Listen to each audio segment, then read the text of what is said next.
आज की session purely business honours के लिए है। वो बिजनेस ऑनर चाहे वो सर्विस इंडस्ट्री के अंदर है, चाहे वो मैन्युफैक्चरिंग के अंदर है, चाहे वो ट्रेडिंग इंडस्ट्री के अंदर है, किस तरीके से हम अपने बिजनेस के अंदर प्रॉफिट को मल्टीप्लाई कर सकते हैं और रॉन्ग मेजरमेंट्स मेरे बिजनेस के अंदर मेरे प्रॉफिट को किस तरीके से किल कर रहे हैं। So all business owner, whether manufacturer, trader or the service provider, be ready for the extraordinary session for the today. हमारे को बिजनेस में चाहिए क्या होता है? मैंने बहुत सारे बिजनेस ओनर्स को देखा है, वो लोग सेल्स सेल्स सेल्स सेल्स के ऊपर बहुत ज्यादा फोकस करते हैं और उनको ऐसा लगता है कि जितनी सेल बढ़ेगी उतना ज्यादा फायदा होगा। लेकिन जैसे ही सेल बढ़ती है उनके कंस्ट्रेंट्स बढ़ जाते हैं और सेल्स बढ़ने से उनको लिक्विडिटी क्रंच आ जाता है और सेल्स बढ़ने से अगेन लोन लेना पड़ जाता है। तो अगर हम इन शॉर्ट बात करें कि हमारे बिजनेस के अंदर वो कौन से 3 एरियाज हैं जिसके ऊपर कंसिस्टेंटली देखना है, वो 3 एरियाज क्या है जिसके ऊपर कंसिस्टेंटली फोकस होना चाहिए। अगर हमने किसी भी एक एरिया से फोकस हटाया तो वो डिसबैलेंस हो जाता है और वो डिसबैलेंस लॉन्ग टर्म तक कंपनी को इंपैक्ट डालता है नेगेटिवली। अगर हम अपने घर की बात करें, हमारे घर के अंदर किचन के अंदर सब कुछ होता है और हमारे किचन के अंदर एक इंस्ट्रूमेंट होता है जिसको कि हम सिलेंडर बोलते हैं, यानी कि जिसको कि हम एलपीजी बोलते हैं। ये एलपीजी हमारे किचन के अंदर रखा होता है जो कि हमारी गैस को एनलाइटेड करता है जिससे कि फैमिली मेंबर्स हमारे लिए खाना तैयार करते हैं और इसका बहुत इंपॉर्टेंट रोल होता है। सेम वे के अंदर बिजनेस के में भी इस एलपीजी का बहुत बड़ा रोल होता है। हमारे को बिजनेस के अंदर 3 चीजें साइमल्टेनियसली कंसीडर करना है, मेजर करना है, मॉनिटर करना है और उसको ग्रो करना है। तो जिस भी एसेट्स का, जिस भी सर्विस का, जिस भी प्रोडक्ट का आप बिजनेस करते हैं वहां पे हमें ग्रोथ चाहिए, वहां पे हमें कंसिस्टेंट ग्रोथ चाहिए। अगर हम ग्रो नहीं कर रहे हैं, हम स्टॉप हो गए हैं, तो बेसिकली हम रिवर्स हो गए हैं। ये आप बात बहुत अच्छी तरह से जानते हैं। तो बिजनेस के अंदर ग्रोथ लाना बहुत इंपॉर्टेंट है। अगर हम ग्रो नहीं कर रहे हैं तो बेसिकली डी ग्रोथ हो रही है और डी ग्रोथ का मतलब है कि जर्नी टूवर्ड्स द डेथ वो जा रही है। बिजनेस के अंदर इवॉल्व जरूरी है, बिजनेस के अंदर रिसर्च एंड डेवलपमेंट जरूरी है, बिजनेस के अंदर ग्रोथ कंसिस्टेंटली जरूरी है। The next important part is the profitability. हमारे बिजनेस के अंदर कंसिस्टेंट प्रॉफिट चाहिए। कंसिस्टेंट प्रॉफिट का मतलब है आपके बिजनेस के अंदर प्रॉफिटेबिलिटी एक हैबिट होनी चाहिए, एक इवेंट नहीं। इसका मतलब यह है हर ट्रांजैक्शन में प्रॉफिट कमाना है। अगर 1 रुपए का हम खर्चा करते हैं तो हमें मिनिमम 3 रुपए प्रॉफिट चाहिए। मैं सेल्स की बात नहीं कर रहा, प्रॉफिट की बात कर रहा हूं। अगर हम 1 रुपया खर्चा करते हैं तो हमें 3 रुपए मिनिमम प्रॉफिट चाहिए। तो अगर बिजनेस के अंदर ग्रोथ तो है लेकिन प्रॉफिटेबिलिटी नहीं है, प्रॉफिटेबिलिटी है या नहीं है उसको मॉनिटर ही नहीं कर रहे, उसको डेली बेस पे चेक ही नहीं कर रहे और पता भी नहीं है कि प्रॉफिटेबिलिटी है या नहीं है, तो ये अलार्मिंग सिचुएशन है, ये अलार्मिंग सिचुएशन है। एंड थर्ड वन जो कि हमारे बिजनेस के अंदर चाहिए, that is the liquidity. Consistent base के ऊपर हमारे को लिक्विडिटी बिजनेस के अंदर चाहिए। सिर्फ इंक्रीज इन सेल्स या इंक्रीज हमारे सिर्फ जो मेरी ग्रोथ हो रही है, जो सेल्स के अंदर जो ग्रोथ हो रही है उससे काम नहीं चलेगा। अगर प्रॉफिटेबिलिटी नहीं है तो अलार्मिंग है और अगर लिक्विडिटी नहीं है तो भी अलार्मिंग है, तो भी अलार्मिंग है। बहुत सारे लोग जब मैं उनसे पूछता हूं आपकी सेल कितनी इंक्रीज हुई, आपने बिजनेस कितना ग्रो किया, पिछले साल से आप कितना ग्रो करे, तो 99.99% पीपल मुझे क्या आंसर देते हैं, राकेश भाई हमने ना 40% सेल इंक्रीज की, हमने ना 100% सेल इंक्रीज की, हमने ना 20% सेल इंक्रीज की। और जब मैं उनसे नेक्स्ट क्वेश्चन पूछता हूं कि आपकी प्रॉफिटेबिलिटी कितनी इंक्रीज हुई, only 9% people can give answer कि 30% सेल्स ग्रोथ हो जाने से या 40% सेल्स ग्रोथ हो जाने से आपकी कितनी प्रॉफिटेबिलिटी हुई। Hardly 9% people can give answer, क्योंकि बाकी को पता ही नहीं है। और जब बाकी 9% लोगों से मैं ये पूछता हूं कि आपने 20% सेल्स की ग्रोथ की, थर्ड या 100% सेल्स की ग्रोथ की, आपकी प्रॉफिट बढ़ी इतना percent, how much cash you generate, आपके बिजनेस में कितना कैश जनरेट हुआ। वो बोलते हैं राकेश भाई एक बार ना पता करके बताते हैं, लेकिन हमारी ओडी लिमिट बढ़ गई है, हमने ना एक मकान और बेच दिया है क्योंकि हमारे को लिक्विडिटी करंट आ रही थी, क्योंकि मुझे फैक्ट्री लगानी थी, मुझे एक्सपेंशन करना था, ये कुछ और चीज है। बिजनेस के अंदर कंसिस्टेंट बेस के ऊपर एलपीजी जनरेट होना चाहिए, हमारी सेल्स के अंदर ग्रोथ होनी चाहिए, प्रॉफिटेबिलिटी इंक्रीज होनी चाहिए और लिक्विडिटी बेटर होनी चाहिए, cash reserve better, day by day better होना चाहिए। अगर हम ओवरव्यू लें कि ये फाइनेंशियल मैनेजमेंट होता क्या है, फाइनेंशियल मैनेजमेंट में हमें क्या देखना होता है, किस तरीके से आप अपने बिजनेस के नंबर्स को चेक करते हैं, वो कौन से एरियाज हैं अगर बिजनेस के अंदर आप लुक आफ्टर नहीं कर रहे हैं और सिर्फ सेल्स पे फोकस कर रहे हैं, और बाकी में हम कह रहे हैं कि हमारे अकाउंटेंट साहब हैं, हमारे सीए साहब हैं, हमारे एडवाइजर साहब हैं, वो देखेंगे, या वो देख रहे हैं, वो नहीं देख रहे, वो सिर्फ और सिर्फ कंप्लायंस कर रहे हैं, वो सिर्फ और सिर्फ कंप्लायंस कर रहे हैं। जो फाइनेंशियल मैनेजमेंट का जो जिम्मा है वो आपका है, वो जिम्मा आपका है, वो आपको अदा करना पड़ेगा। फाइनेंशियल मैनेजमेंट का मतलब क्या है? फाइनेंशियल मैनेजमेंट यानी कि maximisation of your share value. आपने ये बिजनेस क्यों किया है? सेल्स बढ़ाने के लिए नहीं किया, आपने अपने परिवार की वेल्थ को जनरेट करने के लिए ये बिजनेस किया है। अगर हमने अपने बिजनेस को क्रिएट किया है for maximisation of the wealth, तो पहला स्टेप क्या होगा कि मेरे बिजनेस की शेयर वैल्यू इंक्रीज होती हुई नजर आनी चाहिए। उसके लिए मुझे क्या करना पड़ेगा? फाइनेंशियल डिसीजन लेने पड़ेंगे। कोई भी बिजनेस इकोनॉमी डाउन होने से इंसॉल्वेंट नहीं होता, कोई भी बिजनेस कंप्यूटराइजेशन आने से, टेक्नोलॉजी के आने से या कॉम्पिटिटर के ग्रो करने से इंसॉल्वेंट नहीं होता। कोई भी बिजनेस के अगर बुरे दिन आते हैं तो वो गवर्नमेंट के टैक्सेस या बाकी और वजह से नहीं आते हैं, उसका सिर्फ एक ही रीजन होता है, the management is bad in the financial decision. The management is bad in the financial decision. उनको पता ही नहीं है कि फाइनेंशियल डिसीजन कैसे लेने हैं। तो फाइनेंशियल मैनेजमेंट के अंदर फाइनेंशियल डिसीजन मेकिंग एक बहुत इंपॉर्टेंट पार्ट है। कहने का मतलब है बिजनेस के अंदर इन्वेस्टमेंट्स के डिसीजन लेने होते हैं, मशीन खरीदूं या मशीन ना खरीदूं, पार्टनर को इंडक्ट करूं या ना करूं, फ्रेश लोन लूं या ना लूं, ये नया प्रोडक्ट बनाऊं या ना बनाऊं। इतने सारे गवर्नमेंट की पॉलिसीज चेंज आ रही हैं, स्मॉल एंड मीडियम एंटरप्राइजेस के अंदर इतनी सारी चीजें आ रही हैं, गवर्नमेंट आए दिन कुछ ना कुछ लॉ चेंज किए जा रही है। इन सब चीजों के साथ मैं सिंगापुर के अंदर कंपनी खोलूं, मालदीव के अंदर कंपनी खोलूं, इंडिया के अंदर खोलूं, कहां पे क्या करूं, इतने सारे डिसीजंस होते हैं।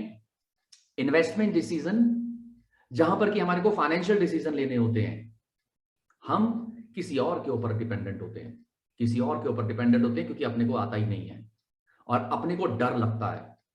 और जो लोग इस काम को कर रहे हैं, जो हमारे आसपास हैं, जो इकोसिस्टम है, वो इकोसिस्टम भी इतना सपोर्टिव नहीं है, इतना एक्सपर्ट नहीं है कि वो हमारे को या आपको सिंपल वर्ड के अंदर आंसर दे सके। और मेरा मुहिम है, मेरा मिशन है कि आप लोगों को मैं बताऊं कि आप खुद किस तरीके से अपने बिजनेस के अंदर इन्वेस्टमेंट डिसीजन लें, किसी और के ऊपर डिपेंडेंट ना हो। अगर किसी और के ऊपर डिपेंडेंट होंगे और अगर वो कैपेबल होता तो अपने ही बिजनेस को बहुत ज्यादा ग्रो कर लेता। आपको अपने बिजनेस के अंदर इन्वेस्टमेंट डिसीजन को इवेल्युएट करना आना चाहिए। Number 2, liquidity management.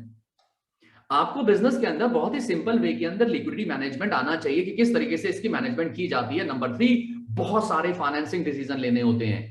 OD limit लूं, सीसी लिमिट लूं, गवर्नमेंट की कौन सा इंसेंटिव या कौन सी चीज आ रही है जिससे कि मैं लोन लूं, जिससे कि मेरी फाइनेंस कॉस्ट कम हो।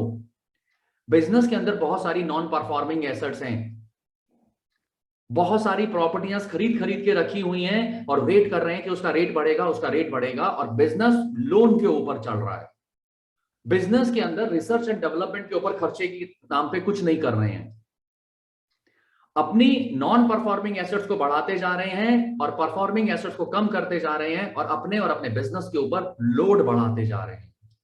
तो फाइनेंसिंग डिसीजन एक अपने आप में फाइनेंशियल मैनेजमेंट का बहुत इंपॉर्टेंट पार्ट है। The next is dividend pay out.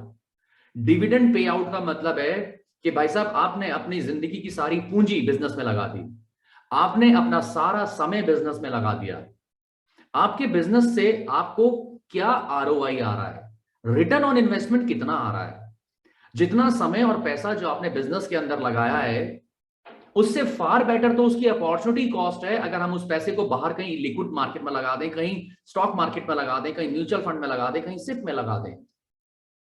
अगर हम अपने बिजनेस के अंदर बेटर आरओआई चाहते हैं तो हमें क्या करना होगा, कैसे मेजर करना होगा, किस तरीके से मेजर करना होगा, ये जिम्मेदारी आपकी है।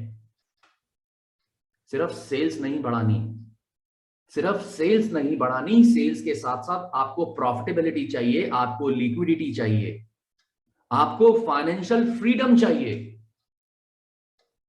ये 4 तरह के डिसीजन हमारे को अपने बिजनेस के अंदर लेने होते हैं। क्यों लेने होते हैं? जिससे कि हम अपने बिजनेस के अंदर बहुत अच्छी रिटर्न कमा सकें, बहुत अच्छा प्रॉफिट कमा सकें। हमारा बिजनेस सिर्फ ईगो शांत करने के लिए नहीं होना चाहिए, समाज को यह दिखाने के लिए नहीं होना चाहिए कि देखो मैं बिजनेस कर रहा हूं और मेरे पिताजी ने बिजनेस शुरू किया था और हम पूरा परिवार ये बिजनेस कर रहा है। बिजनेस के अंदर डेली प्रॉफिट आना चाहिए और वेल्थ जनरेशन होनी चाहिए। मैं बहुत सारे बिजनेस ओनर से मिलता हूं और वो लोग मुझे बोलते हैं, राकेश भाई हमारे बाद जो हमारे स्टूडेंट हमारे नीचे आए थे या जो लोग हमसे सीख के गए हैं वो हमसे बेटर हो गए हैं और हम लोग बहुत पीछे रह गए हैं। बिकॉज उस यंग जनरेशन का फोकस बिल्कुल क्लियर था, उस यंग जनरेशन का फोकस बिल्कुल क्लियर था कि मेरे को अपने बिजनेस के अंदर ग्रोथ करनी है, प्रॉफिट के ऊपर काम करना है, लिक्विडिटी के ऊपर काम करना है और अपने शेयर की वैल्यू को मैक्सिमाइज करना है जिससे कि मेरे को पैसा मिले। और उन्होंने वो जो डिसीजन थे, चाहे वो इन्वेस्टमेंट डिसीजन थे, लिक्विडिटी मैनेजमेंट था या फाइनेंसिंग डिसीजन थे या डिविडेंड पे आउट यानी कि जो शेयर होल्डर को पैसा वापस मिलता है यानी कि आपको पैसा वापस मिलता है, उसके ऊपर कंसिस्टेंट बेस के ऊपर डिसीजन लिए। याद रखिएगा मैं वर्ड बोल रहा हूं कंसिस्टेंट, वन टाइम डिसीजन नहीं है, एवरी डे डिसीजन है। ये हम क्यों कर रहे हैं? क्योंकि हमारे बिजनेस में रिस्क भी बहुत ज्यादा है और रिटर्न भी बहुत ज्यादा है। हमें उन दोनों को बैलेंस करना है। हमें अपने बिजनेस के अंदर प्रॉफिट, आरओआई, वेल्थ जो हम जनरेट कर रहे हैं बिजनेस से और बिजनेस के अंदर जो इतना बड़ा रिस्क है, उन दोनों को ट्रेड ऑफ करना है, उन दोनों को बैलेंस करना है कि रिस्क भी बहुत ज्यादा ना हो जाए और ऐसा भी ना हो कि प्रॉफिट कम हो गया, कि प्रॉफिट भी कम हो गया। तो मेरे को प्रॉफिट यानी कि return on investment, net profit जिसे आप बोल सकते हैं या वेल्थ भी आप बोल सकते हैं, और रिस्क दोनों को ट्रेड ऑफ करना है, दोनों को बैलेंस करना है। तो हमारे को अपने दिमाग के अंदर क्या लेके चलना पड़ेगा? बिजनेस से हम चाहते क्या है एक्चुअल में? बिजनेस से हम चाहते क्या है? Begin with the and in your mind. Business से हम चाहते क्या है? क्या सिर्फ सेल्स बढ़ानी है? क्या हमने सिर्फ सेल्स बढ़ाने के लिए काम किया है या कुछ और भी है? आप अपने बिजनेस से जो विश करेंगे आपको वही मिलेगा। ये यूनिवर्स का रूल है और ये यूनिवर्स का रूल सिर्फ बिजनेस के लिए नहीं है, हर जगह।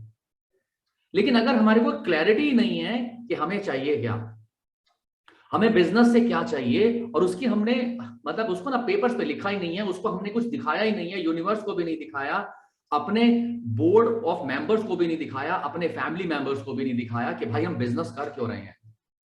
बिजनेस को अगर सिंपल लैंग्वेज में समझें, बिजनेस का एक पर्पस होता है और बिजनेस का पर्पस क्या है?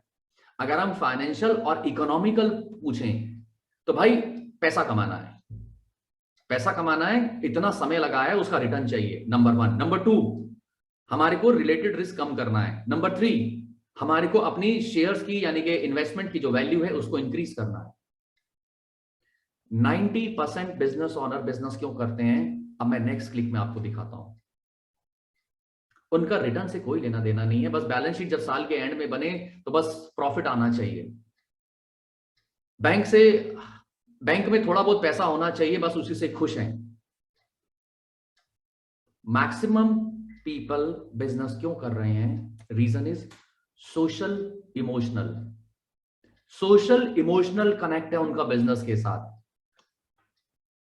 वो क्या कनेक्ट है? मैं ये बिजनेस कर रहा हूं, मेरे पिताजी ये बिजनेस कर रहे हैं, ये हमारा फैमिली का है। एक स्टेटस बना लिया, एक स्टेटस बना लिया, एक अपने साथ एसोसिएट कर लिया। क्या? रेपुटेशन, आइडेंटिटी, ब्रांड बिल्डिंग, परिवार स्टेटस। सोशल इमोशनल फैक्टर ज्यादा हैवी है बिजनेस के अंदर और फाइनेंशियल और इकोनॉमिकल रैशनल कम है। आज की जो यंग जनरेशन है वो अपने फादर के बिजनेस के अंदर आते हुए क्यों कतराती है या क्यों अवॉइड करती है? क्योंकि फादर साहब का अपने बिजनेस के साथ इमोशनल कनेक्ट ज्यादा है और इंटेलिजेंट कनेक्ट कम है। अगर इंटेलिजेंट कनेक्ट होता तो वो अपने परिवार के सदस्यों को बता पाते कि उन्होंने बिजनेस क्यों किया और वो अपने बिजनेस को कहां लेके जाना चाहते हैं, उनके बिजनेस की डेस्टिनेशन क्या है, 2 साल के बाद, 5 साल के बाद, 10 साल के बाद उनका बिजनेस कहां पर होगा। उनके जो वेरिएबल्स हैं उस बिजनेस को लेके वो डिसाइडेड भी नहीं है। अगर हम बिजनेस के अंदर हैं और हमें डेस्टिनेशन नहीं पता कि हम 2 साल और 5 साल और 10 साल में कहां जाना चाहते हैं, 5 या 7 वेरिएबल्स के अंदर, तो बच्चे कहां से कनेक्ट करेंगे? हमारे पास स्मार्ट पीपल क्यों नहीं टिकते हैं? क्योंकि उनको कई बार ऐसा लगता है कि कंपनी के पास फ्यूचर का कोई बड़ा सा गोल नहीं है और कभी वो इन्फोसिस भाग जाते हैं, कभी वो लोग विप्रो भाग जाते हैं, या कभी वो हमारे कॉम्पिटिटर के पास भाग जाते हैं, या वो कई बार अपनी कंपनी खोल लेते हैं, अपनी भी कंपनी खोल लेते हैं। तो हमारे को क्या चाहिए? बिजनेस के अंदर डेस्टिनेशन चाहिए। जब हम एयरपोर्ट पे जाते हैं, एयरपोर्ट पे जाने के बाद हमें पता होता है कि हमारी डेस्टिनेशन कहां है। हम वही बोर्डिंग पास, वही टिकट, उसी गेट से जाते हैं जहां पे वो एरोप्लेन खड़ा होता है और उसी एरोप्लेन में बैठते हैं जो कि मेरी डेस्टिनेशन पे लेके जाता है और 100% हम सही डेस्टिनेशन में पहुंच जाते हैं। तो हमारा पर्पस ऑफ बिजनेस क्या है? Sharp, 100% sharp. सिर्फ सेल्स नहीं, सिर्फ सेल्स नहीं। अगर हमारा पर्पस क्लियर है तो उसको अचीव करना बहुत सिंपल होगा। The purpose of business is number 1 to generate the profit to maximise the family wealth. To generate profit to maximise family wealth. लोग बिजनेस कर रहे हैं, लोन बढ़ा रहे हैं, लोग बिजनेस कर रहे हैं, फिर बिजनेस को एक्सपेंड किए जा रहे हैं, लोग बिजनेस कर रहे हैं लेकिन अपनी वेल्थ नहीं बना रहे। जब उनसे वेल्थ की बारी पूछने में आती है तो दिखाते हैं कि लोन इतने हैं, ये हमने घर भी अपने किराए पे अपना प्लेज कर रखा है, और बच्चे सुबह से लेकर शाम तक काम करते हैं लेकिन बच्चों को मजा नहीं आ रहा, बच्चों को कोई स्कोर कार्ड नहीं दिखाया जाता बिजनेस का, बिजनेस के बारे में कोई भी ये नहीं बताया गया कि हमने बिजनेस किस पर्पस के लिए किया। पहला पर्पस है वेल्थ क्रिएशन। क्या हम ह्यूज वेल्थ जनरेट कर पा रहे हैं? Number 1। Number 2 reason of doing business, exploit the market or leverage the market, encash the opportunities, encash the opportunities। Purpose of the business है ये। अगर हम मार्केट को एक्सप्लॉइट नहीं कर रहे हैं और हम लीवरेज नहीं कर रहे हैं या हम अपॉर्चुनिटीज को एनकैश नहीं कर रहे हैं तो हाथ में आया हुआ लड्डू किसी और को दे रहे हैं। The purpose of the business is to maximise the wealth, exploit the market, reward the efficiency. Reward the efficiency का मतलब है चाहे वो मेरा कस्टमर हो, चाहे वो मेरी टीम हो, चाहे मेरा सप्लायर हो, चाहे मेरा वो वेंडर हो, any stakeholder, they need reward in case they perform the efficiently. So हमारे को बिजनेस के पर्पस के अंदर अगर वेल्थ जनरेट करनी है, अपॉर्चुनिटीज को एनकैश करना है, तो हमारे को एफिशिएंसी को रिवार्ड भी देना होगा, कंसिस्टेंट बेस पे देना होगा, कंसिस्टेंट बेस पे देना होगा। मैं बहुत सारे फैमिली बिजनेस को कोच करता हूं, गाइड करता हूं, मेंटर करता हूं।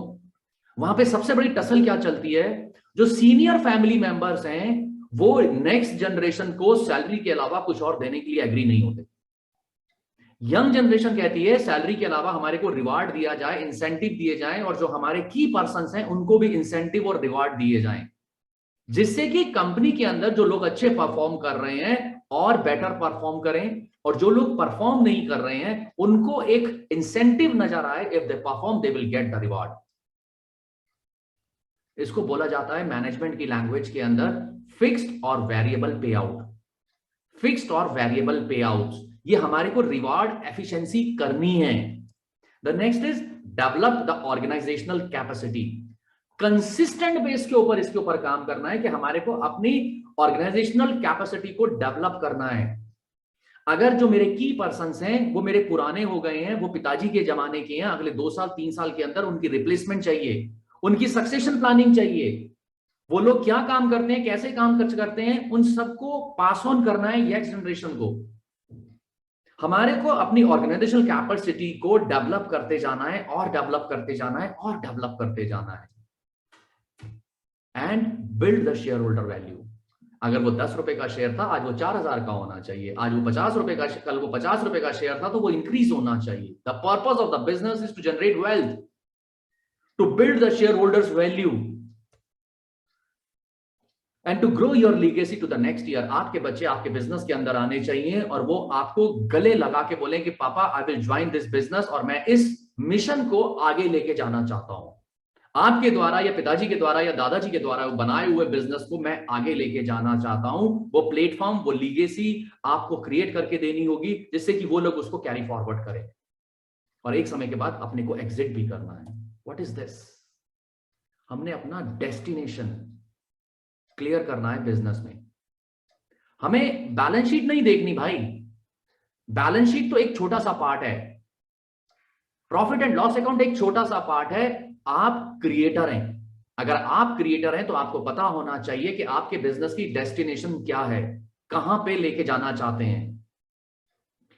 पहला टूल मैं आपके साथ शेयर कर रहा हूं। बिजनेस की डेस्टिनेशन कॉर्पोरेट वर्ल्ड के अंदर, फैमिली बिजनेस के अंदर किस तरीके से क्रिएट की जाती है। Board of the management decide करता है, शेयर होल्डर डिसाइड करते हैं अगले 3 साल के अंदर, 5 साल के अंदर, 10 साल के अंदर, 20 साल के अंदर, 25 साल के अंदर वो कहां जाना चाहते हैं, वो कहां पहुंचेंगे, क्या उनकी डेस्टिनेशन है। नंबर 1 वेरिएबल्स उन्होंने चूज किया। पहला वेरिएबल चूज किया सेल्स को। सेल्स के वेरिएबल में वो 3 साल, 5 साल, 10 साल, 15 साल, 25 साल में कहां जाना चाहते हैं, उनकी टर्नओवर कितनी है। नंबर 2 स्ट्रेट फॉरवर्ड पैट का मतलब क्या है? Profit after tax. Profit after tax वो 3 साल के बाद, 5 साल के बाद, 10 साल के बाद, 20 साल के बाद और 25 साल के बाद अपने आप को कहां देखना चाहते हैं।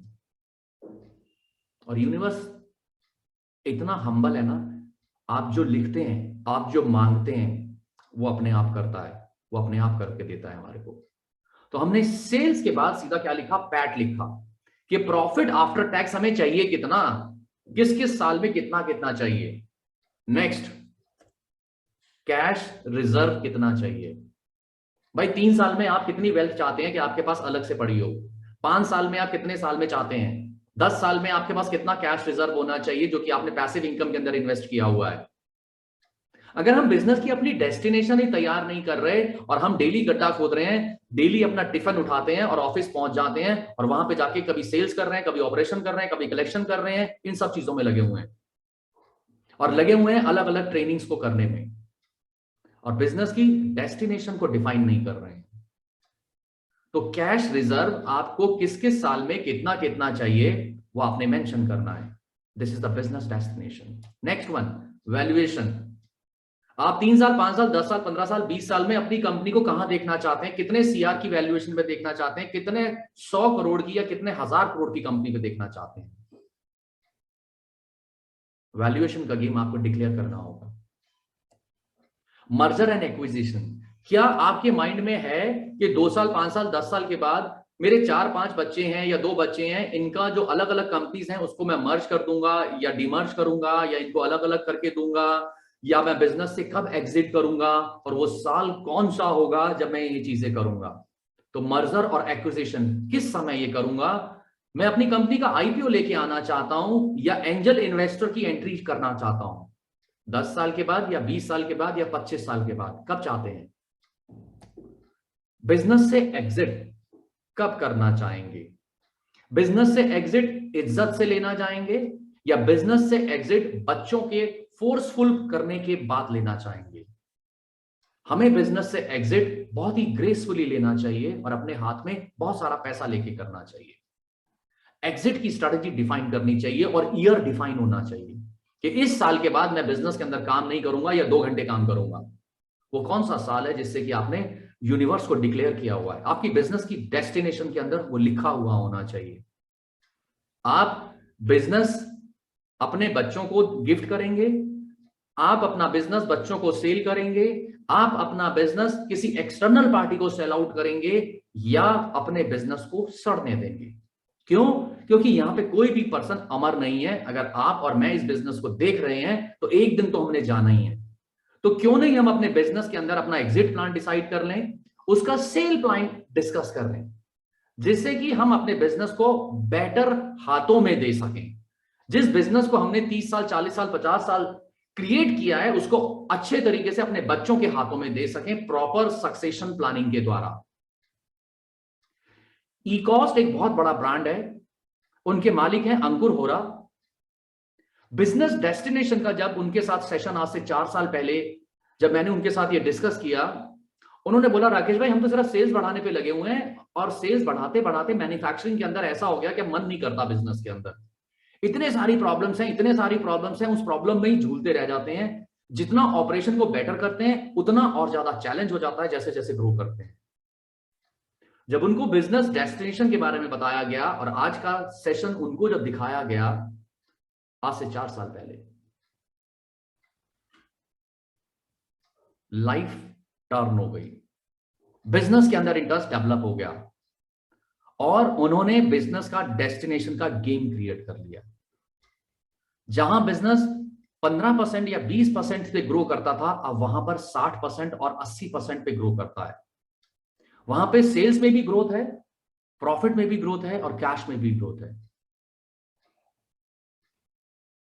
आपको समझना क्या है, the power of the business destination on writing. इसको कैसे अचीव करेंगे वो मैं अभी आपको देने वाला हूं। इसको कैसे अचीव किया जाता है बिना गलती के, और उसको मेजर कैसे किया जाता है वो मैं आपको देने वाला हूं।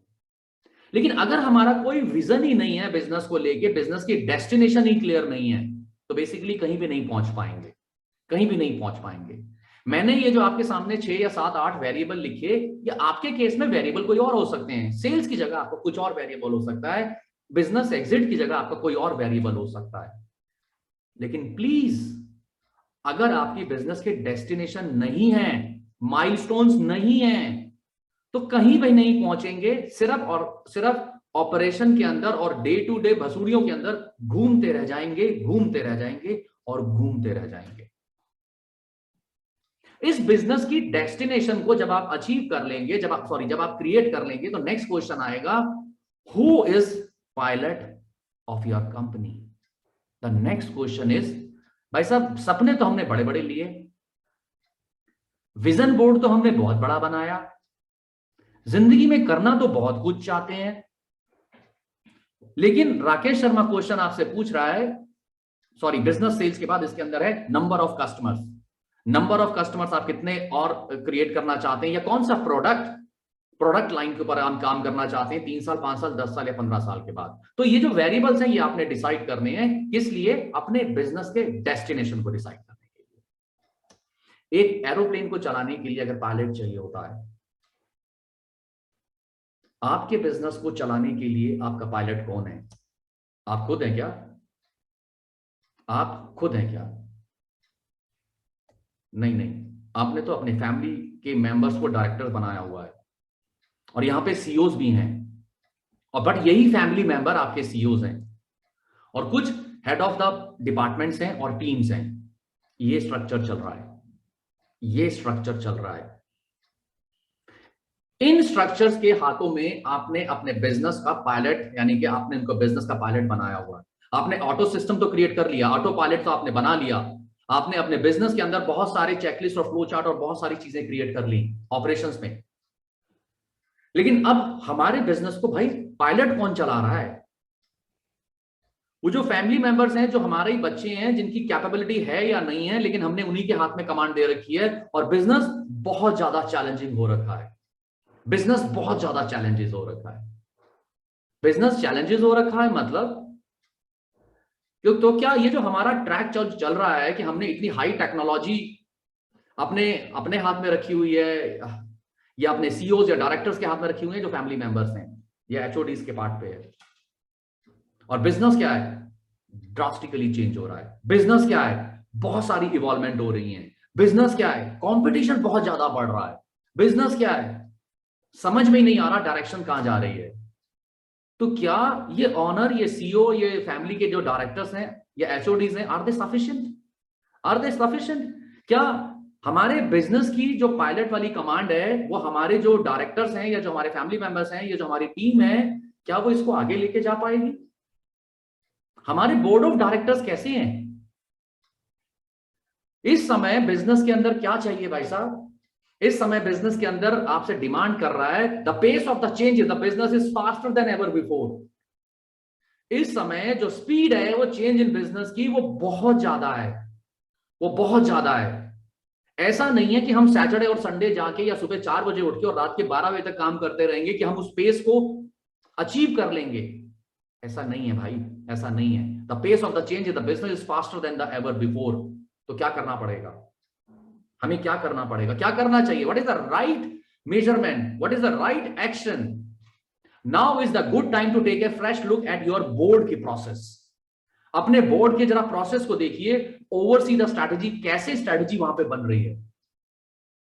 जो पहला गेम है बिजनेस के अंदर, वो गेम ही यही है कि भाई जहां पे स्ट्रैटेजी बनती है, जहां पे की प्लान किया जाता है, जहां पे एडिएशन किया जाता है, उस बोर्ड प्रोसेस की पावर क्या है, उस बोर्ड प्रोसेस के अंदर किस तरह के लोग हैं, क्या वो चेंज इन बिजनेस को जो फास्टर हो रहा है क्या उसको अडॉप्ट कर सकते हैं, और उस चेंज को अडॉप्ट करने के बाद जो हमारा स्ट्रैटेजीज है उसको हल्का सा ट्वीक करके बिजनेस को अपने फेवर में ला सकते हैं। सिर्फ बिजनेस को चलाना, उसको ऑटो पायलट क्रिएट कर देना और फिर आगे चीजें सब कुछ स्मूथ चलते रहना, ऐसा नहीं होता। Because the pace of the change in the business is faster than ever before. और सबसे पहला स्टेप राइट मेजरमेंट का क्या होगा, हमारे को बोर्ड की प्रोसेस को समझना होगा आज के समय के हिसाब से। तो आज के समय के हिसाब से अगर हम बोलते हैं कि हमारा बोर्ड का प्रोसेस क्या होना चाहिए, तो पहले तो ये समझते हैं भाई साहब real role of the board member क्या है। Real role of board members क्या है? आप चाहे प्रोप्राइटरशिप में काम करते हैं, आप चाहे पार्टनरशिप में काम करते हैं, चाहे आप एलएलपी में करते हैं, चाहे आप प्राइवेट लिमिटेड में करते हैं, चाहे प्राइवेट या लिमिटेड कंपनी में करते हैं, बेसिकली आप बिजनेस करते हैं। अब अगर आप अपने बिजनेस के अंदर अपने बच्चों को प्राउड फील कराना चाहते हैं, आप अपने बिजनेस के अंदर चाहते हैं कि आपके बच्चे आपके बिजनेस को ज्वाइन करें हैप्पीली, आप चाहते हैं कि आप अपने बिजनेस के अंदर ह्यूज वेल्थ कमाएं लेस एफर्ट करके, तो आपको क्या समझना होगा? The power of the board member, the real role of the board member आपको समझना होगा। आपके real role of the board member क्या है? Optimising the business today and reinvent it for the future. हमारे को ऑप्टिमम यूटिलाइजेशन ऑफ रिसोर्सेज करना है और फ्यूचर के लिए अपने बिजनेस को री इन्वेंट करना है। ये किसका रोल है? बोर्ड ऑफ डायरेक्टर्स का रोल है। ये शेयर होल्डर्स का रोल भी नहीं है। आपने जिसकी कमांड अपने बिजनेस की, अपने जो डायरेक्टर्स को दी है, उनके हाथ में। अभी मैं आपको ये भी बताऊंगा कि अगर आप अकेले हैं, अगर आपके पास टीम ही नहीं है ऐसी, आपके पास बोर्ड ही नहीं है, तो आपको क्या करना होगा? Optimising the business today and reinvent for the future, ये बोर्ड का रोल है। Number 2, right board member who really contribute. बच्चा जी को बिजनेस में ले लिया या चाचा के लड़के को बिजनेस में ले लिया या किसी और XYZ को ले लिया, वो तो ऑनेस्ट है, वो तो ऑनेस्ट है, बहुत समझदार है, बस उसको ले लिया। बिजनेस के बोर्ड के ऊपर रामू काका नहीं चलेंगे। रामू काका कंपनी के CEO नहीं हो सकते। अगर आपको इस एरा के अंदर अपने बिजनेस को चलाना है तो हमारे को बोर्ड मेंबर वही रखने हैं जो रियली कंट्रीब्यूट कर रहे हैं for the growth of the company, for the profitability of the company and for the liquidity of the company. Consistent base के ऊपर काम कर रहे हैं। The strategy changes all the time. आज आपने जो बनाया है ना, 2 महीने बाद वो नहीं रहने वाला, क्योंकि आपका कॉम्पिटिटर आपसे फास्ट चल रहा है। तो strategy changes all the time and you need a regular discussion throughout the year. With whom? With your board member. वो बोर्ड मेंबर जिनको कि आपने अपनी कंपनी की मैनेजमेंट की बागडोर दी है। अगर कोई पर्सन ही नहीं है, आप अकेले हैं, अभी मैं आपको वो पावर भी देने वाला हूं कि आप कैसे ग्रो कर सकते हैं। आपका जो बोर्ड है इस समय बहुत इंपॉर्टेंट रोल अदा कर रहा है आपके बिजनेस की ग्रोथ के लिए। The next one, strategy discussion for the normal operating environment and the crisis environment. Consistent base के ऊपर इसके ऊपर वर्क करना है, कंसिस्टेंट वे के ऊपर इसके ऊपर वर्क करना है कि अगर सब कुछ ठीक चलता रहता है तो हमारी स्ट्रेटजी क्या होगी, और अगर कल क्राइसिस आ गए, दोबारा से corona and Covid and XYZ आ गया, तो हमारे को क्या करना है, बिजनेस कैसे चलेगा।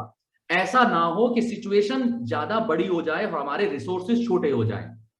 2 दिन के बाद, 4 दिन के बाद, 10 दिन के बाद ऐसा नहीं हो जाए कि सिचुएशन मेरी इतनी बड़ी हो गई, प्रॉब्लम इतनी बड़ी हो गई और मेरे पास जो सॉल्यूशंस हैं वो इतने हैं, that is called the problem. और इस प्रॉब्लम के अंदर बिजनेस ओनर सरेंडर कर देता है और घर बैठ जाता है और 25, 30, 35 साल की मेहनत को डाउन कर देता है। लेकिन अगर बोर्ड मेंबर आपके एक्टिव हैं, आपने राइट बोर्ड मेंबर्स क्रिएट किए हुए हैं, वो normal operating environment and crisis environment की स्ट्रैटेजी हमेशा उनकी रेडी होती है, और जैसे ही जो भी सर्कमस्टांसेस आते हैं उनके पास रिसोर्सेज ज्यादा होते हैं और सिचुएशन जो फेस कर रहे होते हैं वो छोटी होती है, चाहे वो जितनी भी बड़ी प्रॉब्लम क्यों ना आ जाए। So the real role of the board of member is normal operating environment and crisis environment के अंदर आपने स्ट्रैटेजी क्रिएट करना है, डिस्कशन करना है। And the next board member का क्या रोल है? कंपनी की एबिलिटीज, यानी कि ये जो कॉम्पिटिटिव मार्केट है और जो इकोनॉमी पिक्चर इतनी ब्रॉडर हो रही है, तो इसका मतलब हमारे को अपनी कंपनी की एबिलिटी को भी इंक्रीज करना है, उसकी कैपेबिलिटी को भी इंक्रीज करना है। लोग कह रहे हैं बिजनेस नहीं है, मैन्युफैक्चरिंग डाउन है, ट्रेडिंग डाउन है, बट कितने सारे मैन्युफैक्चरिंग कंपनीज ऐसी हैं इवॉल्व कर गए, और इवॉल्व करने के बाद चाहे वो मैन्युफैक्चरिंग है, चाहे वो ट्रेडिंग है और सर्विस इंडस्ट्री कंपनीज हैं, अपने अपने एरिया के अंदर मतलब लैंडमार्क बन गए, बिकॉज उन्होंने अपनी कंपनी की एबिलिटी और कैपेबिलिटी के ऊपर काम किया, कॉम्पिटिटिव मार्केट के ऊपर काम किया और ब्रॉडर इकोनॉमिक पिक्चर्स को अपने बिजनेस के अंदर ढाल दिया। ये क्यों हुआ? क्योंकि वहां पे जो बोर्ड ऑफ डायरेक्टर्स था बहुत प्रोफेशनल था। The next, comprehensive analysis of the risk associate with the company. आपकी कंपनी के साथ कौन कौन से रिस्क एसोसिएट है, कौन कौन से लॉ हम तोड़ रहे हैं, कहां कहां पे हमारे एग्रीमेंट्स कमजोर हैं, कहां कहां पे सप्लायर, वेंडर्स या अदर स्टेक होल्डर हम लोगों के ऊपर केस कर सकते हैं, कहां कहां पे कंपनी फ्यूचर के अंदर प्रॉब्लम में आ सकती है। जब कंपनी सबसे ज्यादा ग्रो कर रही होगी, सबसे ज्यादा परेशानी उसी समय आएगी। अगर हमारा रिस्क जो एसोसिएट है बिजनेस के साथ, अगर हम उसको कंट्रोल नहीं कर रहे हैं, अगेन बोर्ड की पावर वीक है। द नेक्स्ट, बोर्ड मेंबर ना दो तरह से सोचते हैं। किसको? डिसरप्शन को दो तरह से सोचते हैं कैसे?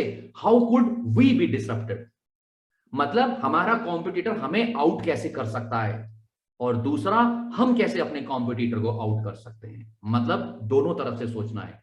कल हमसे कोई बिग शॉट हमारे को जीरो कर सकती है, या हमें अगर मार्केट के अंदर मार्केट शेयर अपना इंक्रीज करना है तो हमें डिसरप्टर बनना होगा। ये कौन डिसाइड करता है? बोर्ड ऑफ डायरेक्टर डिसाइड करते हैं, मैनेजमेंट डिसाइड करती है इस एक्शन के लिए, वो प्रिपेयर करते हैं, वो स्ट्रेटजी क्रिएट करते हैं। And board should understand how their plan support their strategy and what need to be done if the strategy shift. आपने एक प्लान बना लिया, उसकी स्ट्रेटजी क्रिएट कर ली, एक्शन प्लान क्रिएट कर लिया, फिर कंसिस्टेंट अपनी बोर्ड मीटिंग्स के अंदर या कम्युनिकेशन के अंदर, उसके अंदर अगर कुछ चैलेंजेस आ रहे हैं या उसके अंदर प्रॉब्लम्स आ रही हैं, किस तरीके से हमने उसको स्ट्रेटजी को शिफ्ट करना है या एक्शन प्लान को शिफ्ट करना है। कंसिस्टेंट बेस के ऊपर ये बोर्ड ऑफ डायरेक्टर्स का रोल है। अब आप हंसेंगे जब मैं आपको सर्वे दिखाऊंगा, सर्वे के नंबर दिखाऊंगा मैं आपको, आप हंसेंगे उस नंबर्स को देख के कि किस तरीके से लोग बिजनेस करते हैं, किस तरीके से लोग बिजनेस करते हैं। मैंने आपको क्या बोला था? बिजनेस किस लिए किया जाता है? वेल्थ जनरेशन के लिए, मार्केट को एक्सप्लॉइट करने के लिए, करेक्ट, और लिक्विडिटी, प्रॉफिटेबिलिटी एंड ग्रोथ के ऊपर काम करने के लिए। लेकिन ग्राउंड पे क्या हो रहा है? ग्राउंड पे सिर्फ और सिर्फ सेल्स पे काम कर रहे हैं, माल बनाओ माल बेचो, माल बनाओ माल बेचो। अब मैं आपके साथ एक सर्वे शेयर कर रहा हूं जहां पे ये दिखाया गया है, ये जो बोर्ड ऑफ डायरेक्टर्स हैं, जिनके हाथ में कंपनी की मैनेजमेंट है, जिनके हाथ में मतलब पूरे का पूरा प्लेन हमने दिया हुआ है कि भाई साहब ये प्लेन पकड़ो और उड़ाओ, इस प्लेन को पकड़ो और उड़ाओ, उनसे सिर्फ ये प्रोफेशनल क्वेश्चंस पूछे गए और उसके क्या रिजल्ट आए। आप अपने आप को भी देख लेना, आप कहां फॉल करते हो उन 5 क्वेश्चंस के अंदर, उन 5 क्वेश्चंस के अंदर। वो क्या सर्वे था? वो सर्वे था नंबर 1। नंबर 1 है कि भाई आपको आपकी कंपनी के फाइनेंशियल्स कितने पता है। पहला क्वेश्चन क्या है, बड़ा गौर से सुनिएगा, कि आपकी कंपनी के फाइनेंशियल्स आपको कितने पता हैं। इसको पढ़ना कैसे है, जो मैं ये दिखा रहा हूं, ये जो ब्लैक के अंदर है ये कंप्लीट है, यानी कि उनको पूरा पता है। जो ब्लू के अंदर है लाइट, फ्यू को पता है, और नॉन वाले बिल्कुल जो डार्क में है वो है। पहला क्वेश्चन क्या है, योर कंपनी की फाइनेंशियल पोजीशन क्या है, आपकी लिक्विडिटी क्या है, आपका डिसीजन मेकिंग क्या है, आपकी कंपनीज की जो सॉल्वेंसी है वो कितनी बेटर है, आपका जीपी कितना है, एनपी कितना है, आप मंथली इंस्टेंट ट्रैकिंग शीट के ऊपर कितना फोकस कर रहे हैं, 14% लोग कहते हैं हमें तो पता ही नहीं है बैलेंस शीट पढ़ते कैसे हैं। 50% लोग कह रहे हैं हमें थोड़ा बहुत पढ़ना आता है, जीपी देख लेते हैं क्या होता है, एनपी देख लेते हैं क्या होता है, प्रॉफिट हमें पता है, बस इतना ही पता है, बाकी हमें नहीं पता। एंड ओनली 36% पीपल से कि हाँ हमें आता है बैलेंस शीट को पढ़ना, बैलेंस शीट को पढ़ना। आपकी कंपनी की स्ट्रेटेजी क्या है? कंपनी के डायरेक्टर से पूछा गया, कंपनी के की पर्सन से पूछा गया आपकी स्ट्रेटेजी क्या है relating to sales, relating to marketing, relating to product, relating to customer. 22% बोलते हैं हमें नहीं पता, हमें तो सिर्फ यही चीज बोली है माल बेचो माल बेचो, माल बनाओ और माल बेचो। 58% लोग बोलते हैं भाई थोड़ा सा पता है कि ना हमारे एमडी साहब ने बोला है 40% सेल बढ़ानी है, ये स्ट्रेटेजी है, बस 40% सेल बढ़ानी है, इतना ही है। मेजरमेंट क्या है? बस यही है। 21% लोग कह रहे हैं कि हाँ हमें पता है। Next question board of director से या की पर्सन से पूछा गया how value is created in your company, value कैसे क्रिएट की जाती है? 22% कह रहे हैं हमें पता ही नहीं है, 58% कह रहे हैं इतना सा पता है, थोड़ा सा पता है, 16% कह रहे हैं लोग हमें पता है। आपका रिस्क क्या है? आपका क्या रिस्क है जो कंपनी फेस कर सकती है या फेस कर रही है? 32% लोग कह रहे हैं हमें नहीं पता, डायरेक्टर्स बोल रहे हैं, शेयर होल्डर्स बोल रहे हैं। 54% बोलते हैं हाँ इतना सा पता है। 14% पीपल सेड यस हमें पता है। And the next question, dynamic of your company की इंडस्ट्री क्या है भाई साहब? डायनामिक्स ऑफ योर कंपनी की इंडस्ट्री, कहां जा रही है आपकी इंडस्ट्री, क्या चेंज आने वाला है, कहां पे और क्या मूव होने वाला है अगला? 34% पीपल से हम तो सिर्फ माल बेचने के अंदर बिलीव करते हैं, बस इतना ही है। और 55% पीपल सेड हमें थोड़ा सा पता है। 10% पीपल सेड कि हमें थोड़ा सा मतलब हमें आइडिया है। इस सर्वे के द्वारा मैं आपको क्या बताना चाहता हूं, उड़ान तो बहुत बड़ी हमने सोची लेकिन तैयारी बहुत छोटी की। अपने बोर्ड मेंबर्स को यानी कि जो हमारे पायलट हैं, जो हमारे बिजनेस को आगे लेके जा रहे हैं, क्या वहां पर वो लोग प्रोफेशनल है? क्या वो वहां पर वो आउटपुट दे रहे हैं जिससे कि वो क्या वो ऐसा परफॉर्म कर रहे हैं कि मेरे बिजनेस के अंदर प्रोडक्टिविटी बढ़े? विजनरी बोर्ड ऑफ डायरेक्टर्स क्या होता है? राइट मेजरमेंट क्या है? राइट एक्शन प्लान क्या है? आप प्रोप्राइटर हैं, आप पार्टनरशिप में हैं, आप एलएलपी में हैं, कुछ भी हैं, अगर आपको आने वाले समय के अंदर बिजनेस के अंदर धमाल मचाना है तो आपको क्या करना होगा? आपको विजनरी बोर्ड ऑफ डायरेक्टर ये क्रिएट करना होगा। ये विजनरी बोर्ड ऑफ डायरेक्टर क्या होता है इसको समझते हैं। आप मालिक हैं, मालिक के साथ आप मैनेजमेंट में भी हैं, तो ऑनर के नीचे हमें क्या चाहिए? उसके नीचे एक सीईओ होता है। ये सीईओ आप खुद भी हो सकते हैं या आपका बेटा भी हो सकता है, या एक्चुअल में आपने किसी प्रोफेशनल को हायर किया है जो कि आप तो सिर्फ इस सीईओ से रिपोर्टिंग लेते हैं, बाकी आपको किसी और से डायरेक्ट ना तो ईएम करनी है, ना जीएम करनी है, ना मीटिंग करनी है, ये सीईओ ही आपको रिपोर्ट करता है। इसी से आप सारी ऑपरेशनल रिपोर्ट लेते हैं, फाइनेंशियल रिपोर्ट लेते हैं। अब इस सीईओ के नीचे बोर्ड ऑफ डायरेक्टर्स कैसे क्रिएट होते हैं? मैजिकल है, मैजिकल है। Number 1 legal board. ये लीगल बोर्ड क्या होता है भाई साहब? यानी कि कंप्लायंस का।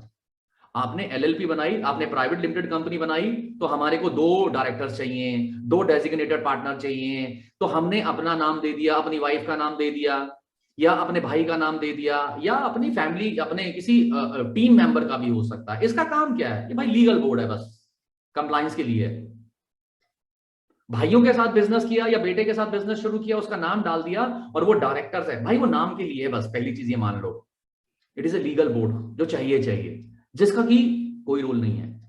मैं मान के चल रहा हूं बिजनेस के अंदर कोई रोल नहीं है, जो पिछली स्लाइड पे मैंने आपको दिखाया। अगर बिजनेस के अंदर प्रोफेशनल वे के अंदर बिजनेस करना है, बहुत ज्यादा वेल्थ कमानी है, तो क्या करना पड़ेगा भाई साहब? इस बोर्ड ऑफ डायरेक्टर्स को क्रिएट करना होगा, जो मैं आपको क्रिएट करा रहा हूं। ये बोर्ड ऑफ डायरेक्टर्स क्या है? Number 1 strategy board. Number 1 is the strategy board. आपके टीम के अंदर हो सकता है कुछ एक्सपीरियंस लोग हो, आप 3 भाई हैं, आप 4 भाई हैं, आप 4 भाइयों के 5 बच्चे हैं या 6 बच्चे हैं या 8 बच्चे हैं और बहुत बड़ा फैमिली रन बिजनेस है। कुछ लोगों का एक्सपीरियंस बहुत अच्छा है, कुछ लोग विजनरी हैं। अगर हम उस विजनरी पर्सन को ऑपरेशन में घुसा देंगे तो उनका विजनरी अपन खत्म हो जाएगा। ये स्ट्रेटेजी बोर्ड के पीपल ऑफिस तो जाएंगे ही नहीं, ऑपरेशनल डिपार्टमेंट के पास जाएंगे ही नहीं, डे टू डे नंबर्स देखेंगे ही नहीं। ये स्ट्रैटेजी बोर्ड के अंदर बैठे हुए लोग सिर्फ और सिर्फ गोल्फ खेलेंगे, ये लोग एक्सपर्ट हैं, ये लोग पीआर में एक्सपर्ट हैं, ये लोग अपनी नेटवर्किंग में एक्सपर्ट हैं, ये लोग चैरिटी करते हैं। ये लोग स्ट्रैटेजी बोर्ड के ऊपर बैठा हुआ पर्सन एक एक्सपीरियंस पर्सन होता है जो कि बर्ड व्यू लेता है, यानी कि बहुत ही ऊपर से एक व्यू लेता है कि किस तरीके से पूरी मार्केट और लोग आसपास चल रहे हैं और क्या क्या होने वाला है, क्या चेंजेस आने वाले हैं और उस चेंजेस को कितनी जल्दी हम अडॉप्ट कर सकते हैं। स्ट्रैटेजी बोर्ड के अंदर कौन लोग होते हैं? आपके कंसल्टेंट्स, एडवाइजरी। जरूरी नहीं है कि स्ट्रैटेजी बोर्ड के अंदर हम अपने घर से किसी को बनाएं, किसी फैमिली मेंबर्स को रखें। इस स्ट्रैटेजी बोर्ड के अंदर हम एक्सपर्ट को हायर करते हैं। जो एक्सपर्ट हमारी फील्ड के अंदर होता है, जो हमें रिक्वायरमेंट होती है, उस कंसल्टेंट को, एडवाइजर को अपने बोर्ड पे रखा जाता है। अगर मेरे को टीम बिल्डिंग पे काम करना है तो हम टीम बिल्डिंग के कंसल्टेंट को अपनी स्ट्रैटेजी बोर्ड पे रखेंगे और 15 दिन में, 1 महीने में एक बार उससे मिलेंगे या उससे रिपोर्ट लेंगे, या मैं अपनी उसको टीम को इंट्रोड्यूस कराऊंगा और वो मेरी टीम को ट्रेन करेगा। स्ट्रैटेजी बोर्ड के अंदर कुछ कंसल्टेंट्स हो सकते हैं और कुछ इन हाउस भी हो सकते हैं। ये इन हाउस कौन है? ये वो लोग हैं जिनका एक्सपीरियंस बहुत बड़ा है, लेकिन अगर उनके एक्सपीरियंस को हमने ऑपरेशन में घुसा दिया तो उनका एक्सपीरियंस किसी काम का नहीं रहेगा। स्ट्रैटेजी बोर्ड का क्या रोल होता है? स्ट्रैटेजी बोर्ड का रोल होता है मिशन के ऊपर काम करना, विजन के ऊपर काम करना और बड़ी से बड़ी हार्डल को बहुत ही सिंपल वे के अंदर सॉल्व कर देना। सेकंड बोर्ड होता है ऑपरेशनल बोर्ड। सेकंड बोर्ड है ऑपरेशनल बोर्ड। इस ऑपरेशनल बोर्ड का क्या रोल होता है? इस ऑपरेशनल बोर्ड का रोल के अंदर इंडिपेंडेंट डायरेक्टर्स आते हैं। पहले ये समझिए, इंडिपेंडेंट डायरेक्टर का मतलब है कि हमने अपने पार्टनर को डायरेक्टर बना दिया, मम्मी को डायरेक्टर बना रखा है, या हमारा जो एचआर का हेड है, या जो हमारा ऑपरेशनल का हेड है, या जो हमारा प्रोडक्शन का हेड है, हमने उसको अपना डायरेक्टर बना रखा है। फैमिली के जो मेंबर्स हैं वो भी डायरेक्टर्स हो सकते हैं और कुछ एक्सटर्नल डायरेक्टर भी हो सकते हैं। ऑपरेशनल स्ट्रैटेजी बोर्ड का, ऑपरेशनल बोर्ड का मतलब होता है डे टू डे एक्टिविटीज जितनी भी होती हैं, हर डिपार्टमेंट के ऊपर एक हेड को क्रिएट कर दिया जाता है और ये जो हर डिपार्टमेंट का जो हेड है, ये सिर्फ और सिर्फ रिपोर्टिंग करता है अपने स्ट्रैटेजी बोर्ड को या कंपनी के सीईओ को। स्ट्रैटेजी बोर्ड को या कंपनी के सीईओ को रिपोर्ट करता है। स्ट्रैटेजी बोर्ड से पर्सन डायरेक्ट इंडिविजुअल, ये जो ऑपरेशनल बोर्ड के अंदर जो डायरेक्टर्स हैं उनसे बात नहीं करते हैं। ऑपरेशनल बोर्ड का मतलब है ये जो डे टू डे के ऑपरेशंस होते हैं यहां पर, और स्ट्रैटेजी बोर्ड का मतलब है मिशन विजन के ऊपर काम करना, यानी कि ब्रॉडर वे के ऊपर काम करना। इसको थोड़ा और समझते हैं, इसको थोड़ा और समझते हैं। स्ट्रैटेजी वाले को पार्ट को, ऑपरेशनल वाले पार्ट को आप बहुत अच्छी तरह से समझते हैं। How undertake the strategy planning. Business के अंदर इस समय जो सबसे इंपॉर्टेंट है ना, जहां पर कि लोग गलत डिसीजन ले रहे हैं, वहां पे वो अपने ऑपरेशनल बोर्ड को और स्ट्रैटेजी बोर्ड को अलग नहीं कर रहे और स्ट्रैटेजी बोर्ड की पावर को नहीं समझ रहे। How undertake the strategic planning. It provide opportunity to create and position the business for the competitive advantage in the future. A sound strategic plan include, आपका जो strategic board है, जो वहां पे जो strategic planning होगी भाई, वो opportunity create करेगा और आपके business की एक positioning create करेगा, क्योंकि वो day to day operation में नहीं है।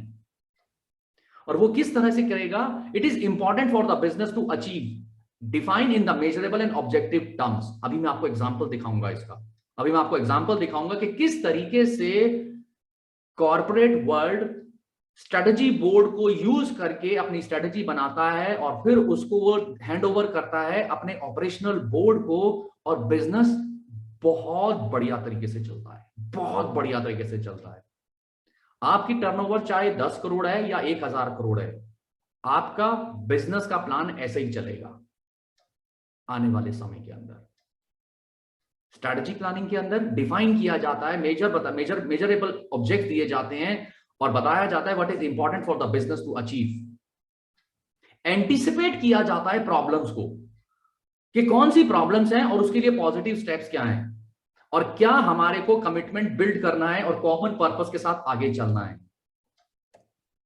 अब मैं आपको स्ट्रैटेजी बोर्ड के सामने एक क्वेश्चन आपको पुट करके दिखाता हूं और कैसे स्ट्रैटेजी बोर्ड काम करता है उसकी मैं आपको लेयर बाय लेयर एक परत खोलता जा रहा हूं, क्योंकि right measurement, right action company को अनस्टॉपेबल बनाएगा।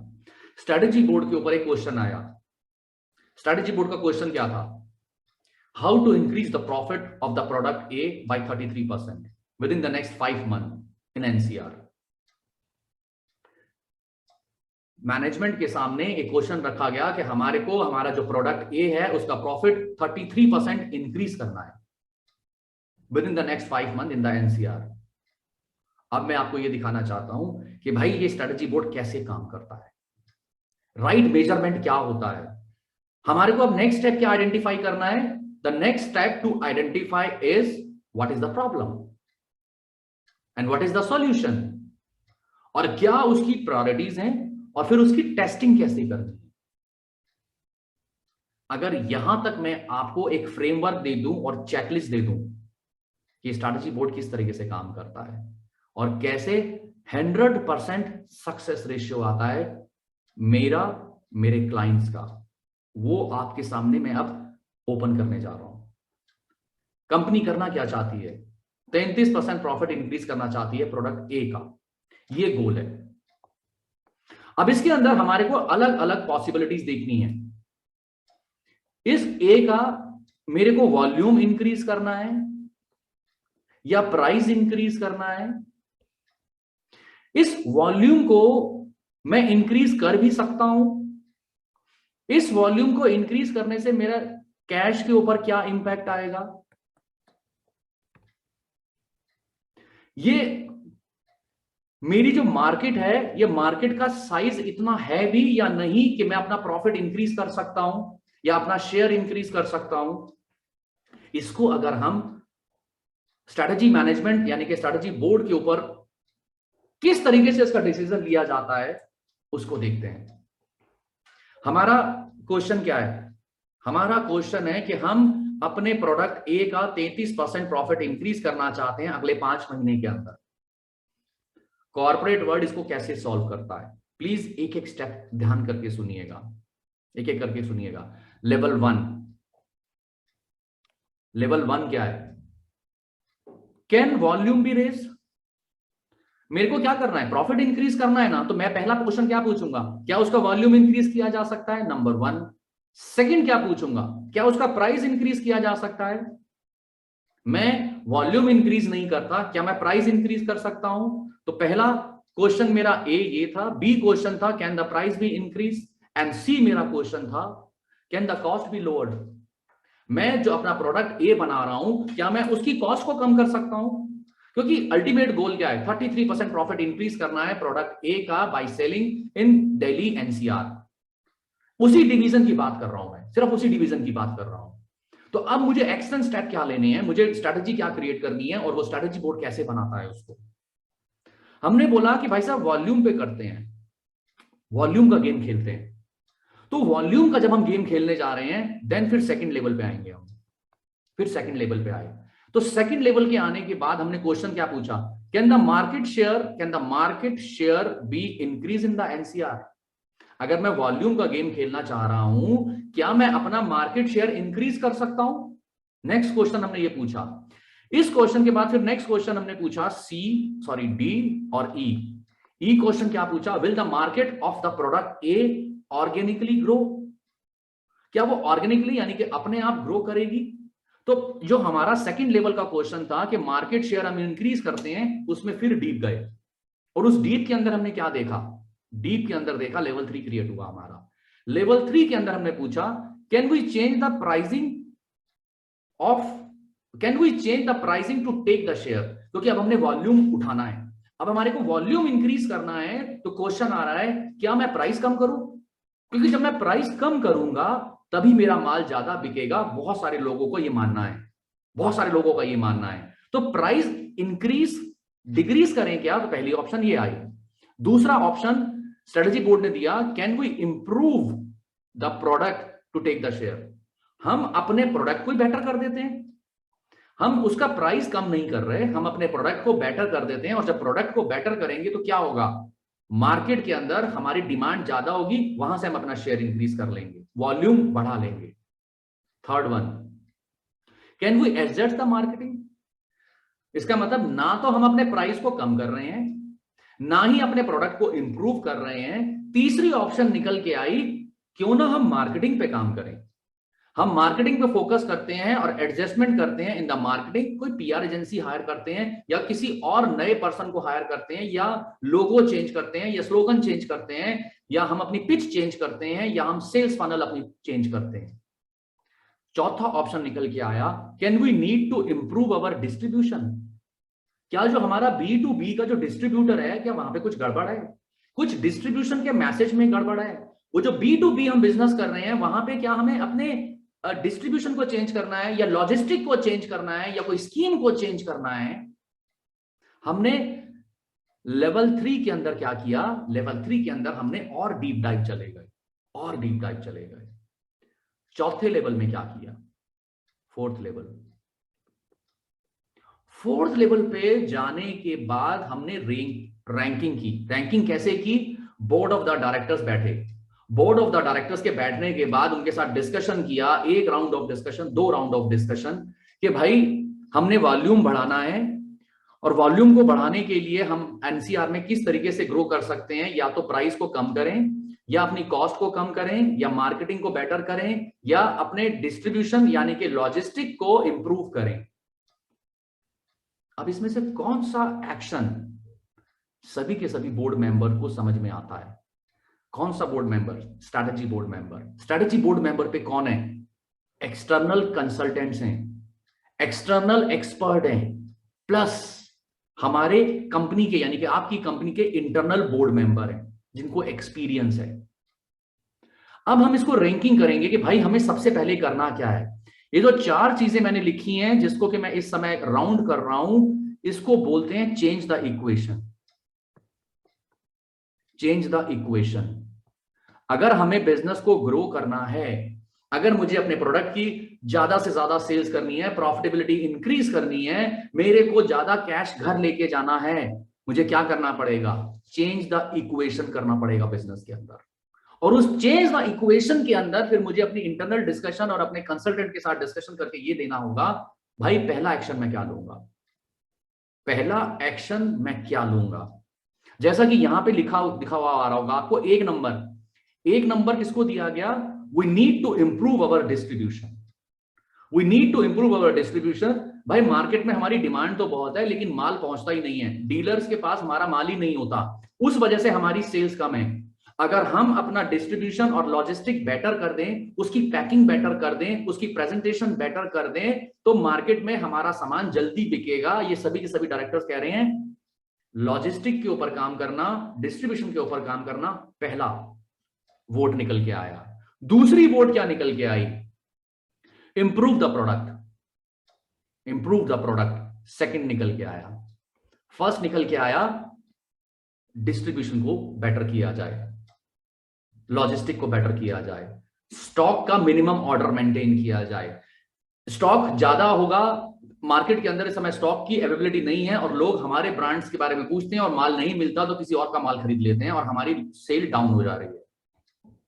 तीसरा जो बोर्ड रेजोल्यूशन या स्ट्रेटेजी बोर्ड के अंदर पास हुआ, थर्ड वन, मार्केटिंग के ऊपर काम किया जाए, मैसेज के ऊपर काम किया जाए, अपना जो ब्रांड एम्बेसडर है उसको चेंज किया जाए या राइट कस्टमर को अप्रोच किया जाए विद द राइट मैसेज।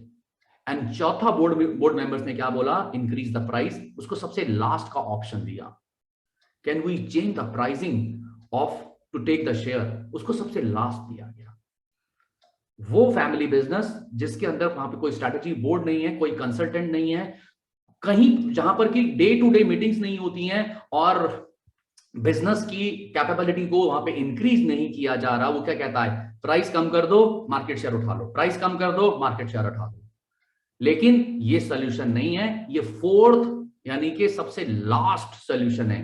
अभी तो उससे पहले 3 सोल्यूशंस हमारे और हैं जहां पर कि हम अपने बिजनेस के अंदर अपने प्रॉफिट को इंक्रीज कर सकते हैं, मार्केट शेयर इंक्रीज कर सकते हैं, वॉल्यूम बढ़ा सकते हैं। और इसके लिए हमें क्या करना होगा? Change the equation, change the equation, change the equation. ये कौन करेगा? बोर्ड मेंबर करेंगे। कौन सा बोर्ड डिसाइड करेगा? स्ट्रैटेजी बोर्ड डिसाइड करेगा। जब ये चीजें स्ट्रैटेजी बोर्ड के पार्ट पे डिसाइड हो जाएंगी, ऑपरेशनल बोर्ड इसको सिर्फ एक्शन में कन्वर्ट करेगा, सिर्फ और सिर्फ काम करेगा। जो आदमी एक्शन में है, जो डूअर है, वो थिंकर नहीं हो सकता। थिंकर स्ट्रेटजी बोर्ड पे होगा और डूअर ऑपरेशनल बोर्ड पे होगा। सेकंड, अगर ई वाले पे गए, ई वाले पे जाने के बाद हमने बोला will the market for the product A organically grow, क्या प्रोडक्ट ए की मार्केट अपने आप ही ग्रो करेगी? Will the total market grow? Answer है नो, या not applicable. Will our share of the NCR market remain the same? Answer है no, ये इंक्रीज हो सकता है। तो बेसिकली हम ये क्या कर रहे हैं? Question answer, question answer, question answer और क्वेश्चन आंसर के द्वारा हम एक प्रॉब्लम को सॉल्व कर रहे हैं। हम एक मेजर प्रॉब्लम को सॉल्व कर रहे हैं और ये प्रॉब्लम को सॉल्व करने का साइंटिफिक तरीका है। इस साइंटिफिक तरीके को अब नेक्स्ट लेवल पे लेके जाना है, नंबर्स में कन्वर्ट करने के लिए, एक्शन प्लान में कन्वर्ट करने के लिए। तो positive step to manage the problem समझ में आ गया, what is the right way of doing the business, what is the right way of taking the decision, कैसे लिया जाता है। फिर नेक्स्ट आए कि भाई अब हमारे को ना एक एक्शन स्ट्रेटेजी चाहिए और उस एक्शन स्ट्रेटेजी को हमारे को नंबर्स में भी देखना है। हमारे को नंबर्स में भी देखना है कि भाई हमने जो डिसाइड किया उससे होगा क्या, नंबर पहली चीज। और हमने तो ये डिसाइड किया हम ये करेंगे, इससे ये होगा, और अब हमें ये देखना है एवरी वीक हो क्या रहा है, एवरी वीक हो क्या रहा है। तो ये हमने क्या शीट बिल्डअप की? Build the commitment and the common purpose. अगर मेरे पास मेजरमेंट नाम की कोई चीज नहीं है, मैं तो जरा बैलेंस शीट ही देखता हूं, प्रॉफिट एंड लॉस अकाउंट ही देखता हूं। मैंने जो अपनी स्ट्रेटजीज बनाई है, उस स्ट्रेटजी के अंदर जो एक्शन प्लान है, अगर मैं उसके रिजल्ट को, उसके आउटकम को एवरी वीक कंपेयर नहीं कर रहा, तो चांसेस हैं 90% के काम आपके हिसाब से नहीं हो रहा, आपके हिसाब से नहीं हो रहा। ये जो मैंने आपके सामने शीट दी है, ये बेसिकली हम रिड्यूस कर रहे हैं warehouse and labour cost, कि हम वेयर हाउस या लेबर कॉस्ट रिड्यूस कर रहे हैं। इससे क्या होगा? कंपनी का गोल क्या है? कंपनी का गोल है कि reduce the warehouse and labour cost. उससे क्या होगा? ये 5 चीजें, 6 चीजें, 7 चीजें होंगी। जो भी चीज उसके ऊपर एप्लीकेबल होगी उसके ऊपर हमारे को टिक लगाना है कि जब मैं अपनी वेयर हाउस की कॉस्ट को कम करूंगा, लेबर कॉस्ट को कम करूंगा, तो उससे क्या होगा? मैं अपनी रिड्यूस करूंगा करंट कॉस्ट को और अवॉइड करूंगा फ्यूचर कॉस्ट को भी, जो बढ़ने वाली है। अब मैंने केपीआई तो डिसाइड कर लिया कि मेरे को रिड्यूस करना है warehouse and labour cost, और उससे मेरा इंपैक्ट पड़ेगा इन 2 चीजों के ऊपर। लेकिन भाई साहब, अब मॉनिटर कौन करेगा? और कंपनी की मैनेजमेंट के टेबल पे, यानी कि स्ट्रेटजी बोर्ड की टेबल पे पेपर कौन सा प्रोड्यूस किया जाएगा कि हमने कितने कितने गोल अचीव किए, और हर वीक, एवरी वीक कितनी कॉस्ट कम की या कितना प्रॉफिट इंक्रीज किया। अगर ये हमारे सामने नहीं आ रहा तो हम अंधेरे में तीर चला रहे हैं। क्यों? क्योंकि हमारे को अपने बिजनेस को श्योर शॉर्ट तरीके से चलाना है, डमी तरीके से नहीं चलाना।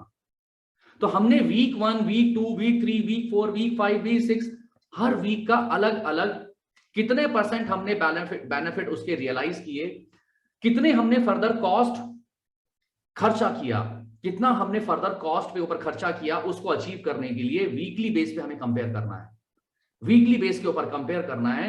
And what are the top 3 risk to not realise the benefit. उसमें क्या क्या रिस्क हो सकते हैं वो भी हमने लिख लिया। ये क्यों कर रहे हैं हम?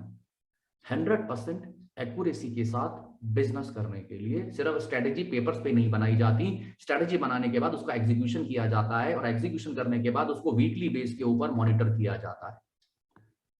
कोई भी आपकी बिजनेस की प्रॉब्लम हो, मैं आपको मेजरमेंट दिखा रहा हूं कि किस तरीके से उसको सॉल्व किया जाता है, किस तरीके से आपको सॉल्व किया जाता है। ये मैटर नहीं करता कि आप अकेले बिजनेस कर रहे हैं, और ये भी मैटर नहीं करता कि आपके साथ 10 लोग हैं। मैटर ये करता है कि how smartly you are creating the strategy board and the operational board and the team, how undertake the strategy planning. It provide the opportunity to create and position the business, जो कि हमने last slide के अंदर पढ़ा था। ये हमारे को क्या देता है? चार्ट, एक क्लियर डायरेक्शन, एक क्लियर डायरेक्शन देता है कि भाई साहब करना क्या है, उसको कैसे करना है, उसको मेजर कैसे करेंगे, उसको मेजर कैसे करेंगे, एंड देन फिर उसको इंप्रूव कैसे करेंगे। चार्ट एक clear direction and provide a marching order for the business and its employees to follow. ये किसने बनाया? स्ट्रेटजी बोर्ड ने बनाया। इसको इंप्लीमेंट कौन कर रहा है? इसको इंप्लीमेंट मेरा ऑपरेशनल बोर्ड कर रहा है या उसके नीचे की जो टीम है वो कर रही है। इसको मॉनिटर कौन कर रहा है? इसको जो मेरे एग्जीक्यूशन बोर्ड के ऊपर जो डायरेक्टर्स बैठे हैं, जो सीनियर्स बैठे हैं, वो कर रहे हैं, और वो सीईओ को रिपोर्ट कर रहे हैं, और सीईओ कंपनी के मालिक को रिपोर्ट कर रहा है। स्ट्रेटेजी कहां बन रही है? स्ट्रेटेजी बोर्ड पे बन रही है। वो वीकली बेस के ऊपर रिपोर्ट को, नंबर्स को मॉनिटर कर रहे हैं, वीकली बेस के ऊपर, डेली बेस के ऊपर नंबर्स को मॉनिटर कर रहे हैं, and not interacting with the people. Drive the consistency in the decision making process and effectively allocating the resource and including the people, equipment and facilities। उस targets को, उस गोल को अचीव करने के लिए डिसीजन मेकिंग प्रोसेस क्या होगा, resources क्या होंगे, ये सारी की सारी चीजें चार्ट के ऊपर क्रिएट की जाती हैं। Establish a firm basis for evaluating both the corporate and the individual performance। हमारे को इंडिविजुअल डिपार्टमेंट की परफॉर्मेंस भी देखनी है और पूरे के पूरे बिजनेस की परफॉर्मेंस को भी इवेल्युएट करना है कि जो हम स्ट्रेटजी बना रहे हैं उसका क्या इंपैक्ट आ रहा है, और ये वीकली बेस के ऊपर किया जाता है। Who should lead the strategy planning? आपके मैनेजर या बिजनेस ओनर? आपको कुछ सिलेक्ट करने हैं बिजनेस मैनेजर। ये हम क्या कह रहे हैं, जो वो स्ट्रेटजी जो कि आपने बना दी है, वो स्ट्रेटजी जो आपके स्ट्रेटजी बोर्ड ने क्रिएट कर दी है, उसको कौन एग्जीक्यूट करेगा, कौन उसको आगे लेके जाएगा? वो मैनेजर हो सकता है या बिजनेस ओनर खुद हो सकता है। क्यों? क्योंकि मैनेजर और बिजनेस ओनर को डाटा के बारे में ज्यादा पता है, उसको पता है कि कौन सा लिमिटेशन रिसोर्सेज है, बॉटलनेक कहां पर है, कौन सी चीज चाहिए होगी, क्योंकि ये डिसीजन कहां लिए गए हैं, स्ट्रेटजी बोर्ड पे लिए गए हैं। और जब मैनेजर या ऑनर इसको एग्जीक्यूट करेगा तो वो बहुत जल्दी प्रॉब्लम्स को स्ट्रेटजी बोर्ड के सामने रख सकता है और इसको ओवरसी कर सकता है या फॉर्मल एनालिसिस कर सकता है। ये जो स्ट्रेटजी प्लानिंग का डाटा है, जो मैंने अभी आपको शीट दिखाई थी वीक वाइज, उसको एनालाइज भी कर सकता है, कौन सा अचीव कर रहे हैं, कौन सा अचीव नहीं कर रहे। बहुत सारी कंपनीज के अंदर डोमेन एक्सपर्ट कंसल्टेंट को हायर किया जाता है। एक जमाना था जब बिजनेस ओनर सारी ट्रेनिंग लेने में लगा हुआ था, ये ट्रेनिंग भी ले लो, ये ट्रेनिंग भी ले लो, ये ट्रेनिंग भी ले लो, ये ट्रेनिंग भी ले लो, और मैं सारे खुद काम करूंगा, और कोई काम नहीं होता था। कुछ एक जगहों पे काम हो जाता था। कुछ स्मार्ट बिजनेस ओनर हैं, वो स्मार्ट बिजनेस ओनर क्या कर रहे हैं, किस तरीके से अपने बिजनेस को मेजर कर रहे हैं? Strategy board, operational board, strategy board के अंदर एक्सटर्नल पीपल, इंटरनल पीपल, और उसके अंदर स्ट्रैटेजी बोर्ड को एग्जीक्यूट कौन करेगा, ये आपके सामने मैं दिखा रहा हूं। और हम यहां पे डोमेन एक्सपर्ट कंसल्टेंट को हायर कर रहे हैं। हमारे को रिजल्ट चाहिए भाई हर वीक, हमें हर वीक रिजल्ट चाहिए, और ये वीक रिजल्ट हमें लाने के लिए हमने कंसल्टेंट को हायर किया।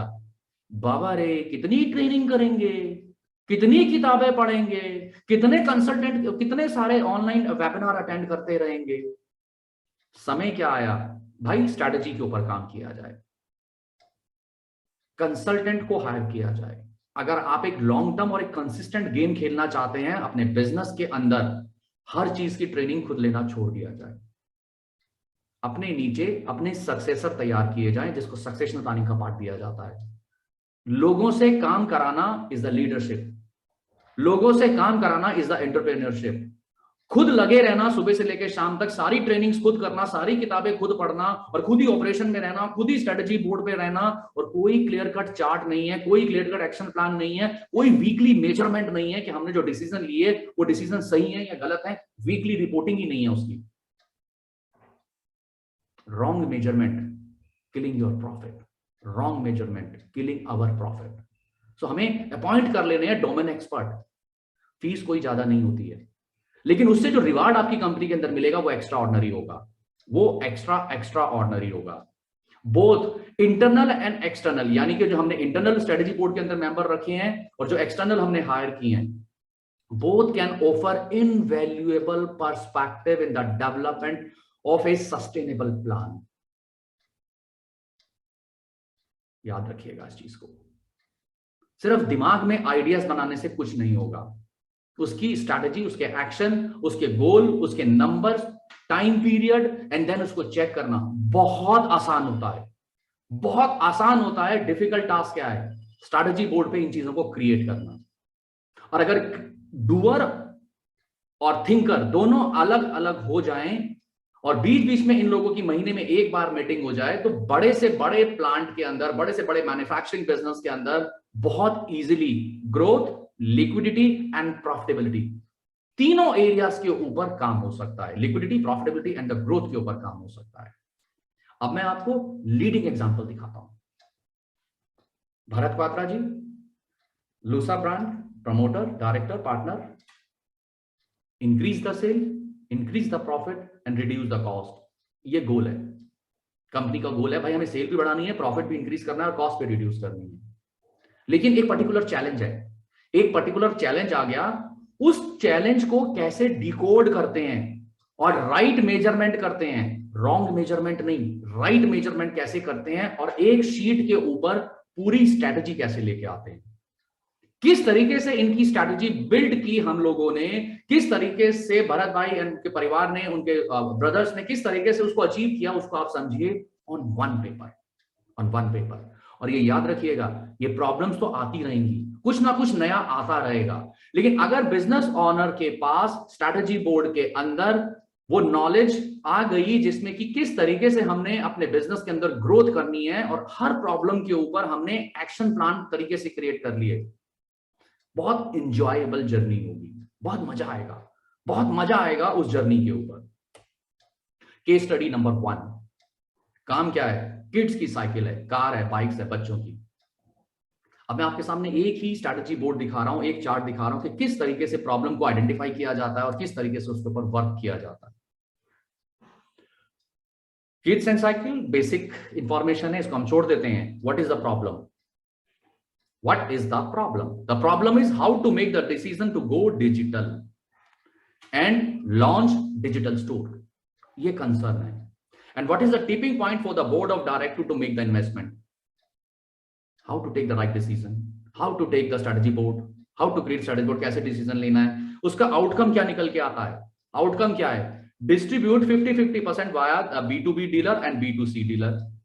B2C का मतलब है कि online, no digital dependence on the offline, क्योंकि अभी ऑफलाइन के ऊपर 100% डिपेंडेंस है। 50% सेल्स डिजिटल पे शिफ्ट करनी है। ये क्या था? ये आउटकम था। इसको अचीव कैसे करना है, इसके लिए की लेसन्स क्या क्या आएंगे, इसके लिए हमारे को चैलेंजेस क्या आएंगे, इसके लिए हमारी इंप्लीमेंटेशन लेसन क्या है और स्ट्रेटेजी लेसन क्या है। इंप्लीमेंटेशन लेसन पे निकल के आ रहा है भाई, start small, start immediate and be willing to learn and adopt. हम अपने को सेटअप करनी है एक dedicated team. There will be no perfect solution, नहीं होगा, लेकिन हमें परफेक्ट सॉल्यूशन बिल्ड करना है। अवॉइड करना है excess customisation of the product, excess customisation of product, क्योंकि उससे मेरी कॉस्ट बढ़ रही है। गिव अप सम फीचर, कुछ फीचर्स को गिव अप करना है। B2B रिलेशनशिप के ऊपर और काम करना है। There is a financial payoff, but it takes longer than expected and cost more. ये implementation lesson इन शॉर्ट के अंदर मैंने लिखी हैं, इन शॉर्ट के अंदर लिखे हैं। स्ट्रेटेजी लेसन क्या है? स्ट्रेटेजी लेसन है having multiple channels offer the leverage to negotiate. Multiple channels हमने क्रिएट करने हैं कि अलग अलग जगहों पे हम सेल्स कर सकें, जिससे कि नेगोशिएशन पावर और बेटर हो सके। अगर सिर्फ एक ही चैनल होगा सेल्स का तो नेगोशिएशन पावर कम हो जाएगी, या कभी अगर वहां पे सेल डाउन हुई तो मेरी कंपनी में भी सेल डाउन हो जाएगी। E-commerce made them a B2C company and allowed them to earn directly from the customer, build relationship and directly upsell to them, even upsell to them. Support desk went from solving problem to help customers undertake and they wanted.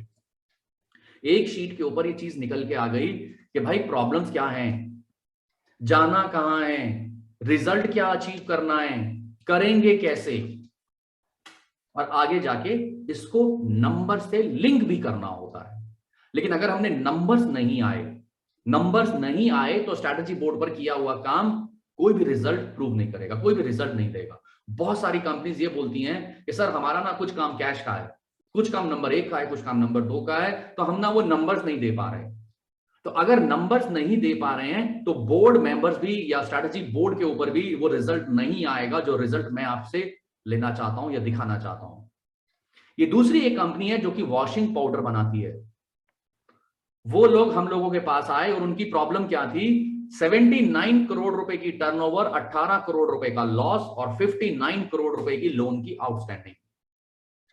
जब उसको deep dive किया, उनके strategy board पर जाके deep dive किया, तो क्या निकल के आया? कोई कंपनी क्वेश्चन पूछ रही है, when company will start earning profit, हम कब पैसा कमाना शुरू करेंगे, और अपना पैसा यानी कि किसी और बिजनेस से कमाया हुआ पैसा कब तक हम इस वॉशिंग पाउडर वाली कंपनी के अंदर इन्वेस्ट करते रहेंगे और कंपनी पिछले 10 साल से ये बिजनेस कर रही है, लेकिन 10 साल से उनको समझ में नहीं आया what is the destination of the business, what is the strategy of the business, what is the role of the strategy board and what is the role of the operational board.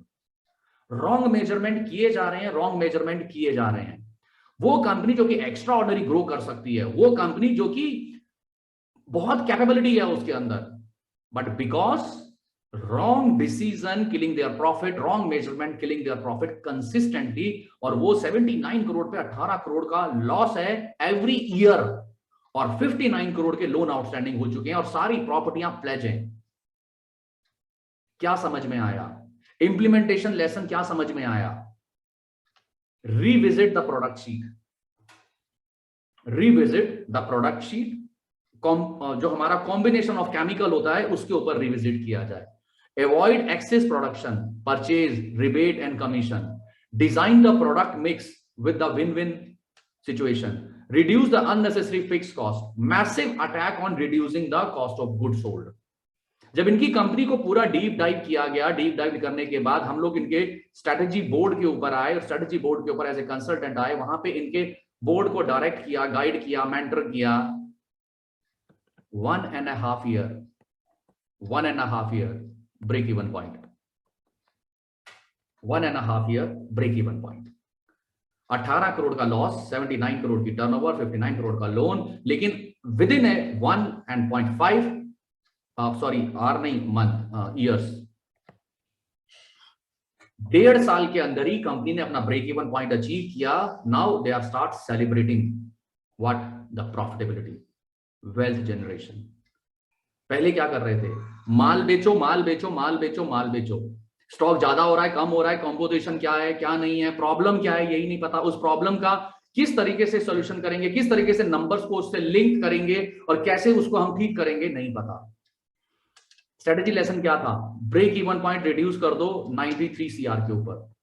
Daily profit sheet create करना शुरू करो। हमें monthly profit नहीं देखना, yearly profit नहीं देखना, daily profit देखना है। फिर ट्रेंड एनालिसिस और कॉम्पिटिटर एनालिसिस करना शुरू किया जाए। कॉम्पिटिटर एनालिसिस में क्या किया अभी मैं आपको दिखाऊंगा। इंस्टेंट ट्रैकिंग शीट कंपनी के रोल पे लगा दी जाए। फाइनेंस, प्रोडक्शन, परचेज, यानी कि all mail HOD start implementing PMP यानी कि प्रॉफिट मैक्सिमाइजेशन टेम्पलेट शुरू कर दिया गया। लॉस मेकिंग खत्म हो गया, और nowadays this company is generating huge profits, और अच्छे खासे एक हीरोइन को ब्रांड एम्बेसडर भी रख लिया गया। ये सारी चीजें मैं आपको क्यों दे रहा हूं? इन सब चीजों को देने से मेरी जो अर्निंग पावर है वो कम हो रही है, लेकिन उसके बावजूद भी मैं चाहता हूं हर बिजनेस ऑनर को पता चले कि बिजनेस के अंदर रॉन्ग मेजरमेंट मेरे प्रॉफिट को किल कर रहे हैं, रॉन्ग स्ट्रेटजी मेरे बिजनेस के प्रॉफिट को किल कर रही है। आपके बिजनेस के अंदर ह्यूज पोटेंशियल है। जरूरत क्या है? राइट मेजरमेंट की और स्ट्रेटजी बोर्ड और ऑपरेशनल बोर्ड को डिवाइड करने की। नेक्स्ट टूल मैं अब आपसे शेयर कर रहा हूं, कॉम्पिटिटर एनालिसिस। अगर आप बिजनेस के अंदर हैं और आपके कॉम्पिटिटर भी हैं, कॉम्पिटिटर को एनालाइज करना बहुत आसान होता है। लोग क्या करते हैं? उसकी बैलेंस शीट उतार लेते हैं, फिर कंपेयर करते हैं, अपने अकाउंट डिपार्टमेंट को देते हैं, पढ़ने को बोलते हैं, सेल्स वाला फनल के ऊपर काम कर रहा होता है, बाकी लोग पता नहीं कितनी चीजें कॉपी कर रहे होते हैं, और बेसिकली स्ट्रेटजी क्या है, एक्शन प्लान क्या है, किसी को कुछ नहीं पता। अब मैं आपको ये दिखाने जा रहा हूं कि आप राइट मेजरमेंट करके एक दिन के अंदर ही आप अपने कॉम्पिटिटर की स्ट्रैटेजी को डिकोड कर सकते हैं और उसको कंपेयर कर सकते हैं अपने साथ कि हम कहां पे हैं। ये एक आपकी स्क्रीन के ऊपर मैंने डाटा दिखाया है। ये जो डाटा है ये एक कंपनी है उसका डाटा है। इसको बोलते हैं कैश टू कैश साइकिल और वर्किंग साइकिल भी बोलते हैं। इसका मतलब ये होता है कि हमने अपने कॉम्पिटिटर की बैलेंस शीट उठाई और अपने कॉम्पिटिटर की बैलेंस शीट उठाने के बाद 10 मिनट के अंदर उस बैलेंस शीट को डिकोड कर दिया। डिकोड क्या कर दिया भाई? उसका जो रॉ मटेरियल का स्टॉक है कितने दिन तक वर्क इन प्रोग्रेस में नहीं जाता, वो पड़ा रहता है। कितने दिन तक उसके डेटर से पैसा रिसीव नहीं होता? 40 दिन तक। कितने दिन तक वर्क इन प्रोग्रेस, यानी कि माल बनता रहता है बनता रहता है बनता रहता है? 15 दिन तक। कितने दिन तक माल बिकता नहीं है? 40 दिन तक। फिनिश गुड्स स्टॉक नहीं बिकता 40 दिन तक। डेटर्स का collection period 60 days.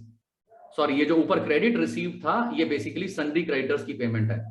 Sundry creditors की पेमेंट हम 40 दिन में करते हैं और 60 दिन में हम 60 दिन के अंदर हम अपने डेटर से कलेक्शन करते हैं। इसका मतलब कुल मिला के मेरे कॉम्पिटिटर का कैश टू कैश साइकिल मुझे पता चल गया 95 डेज।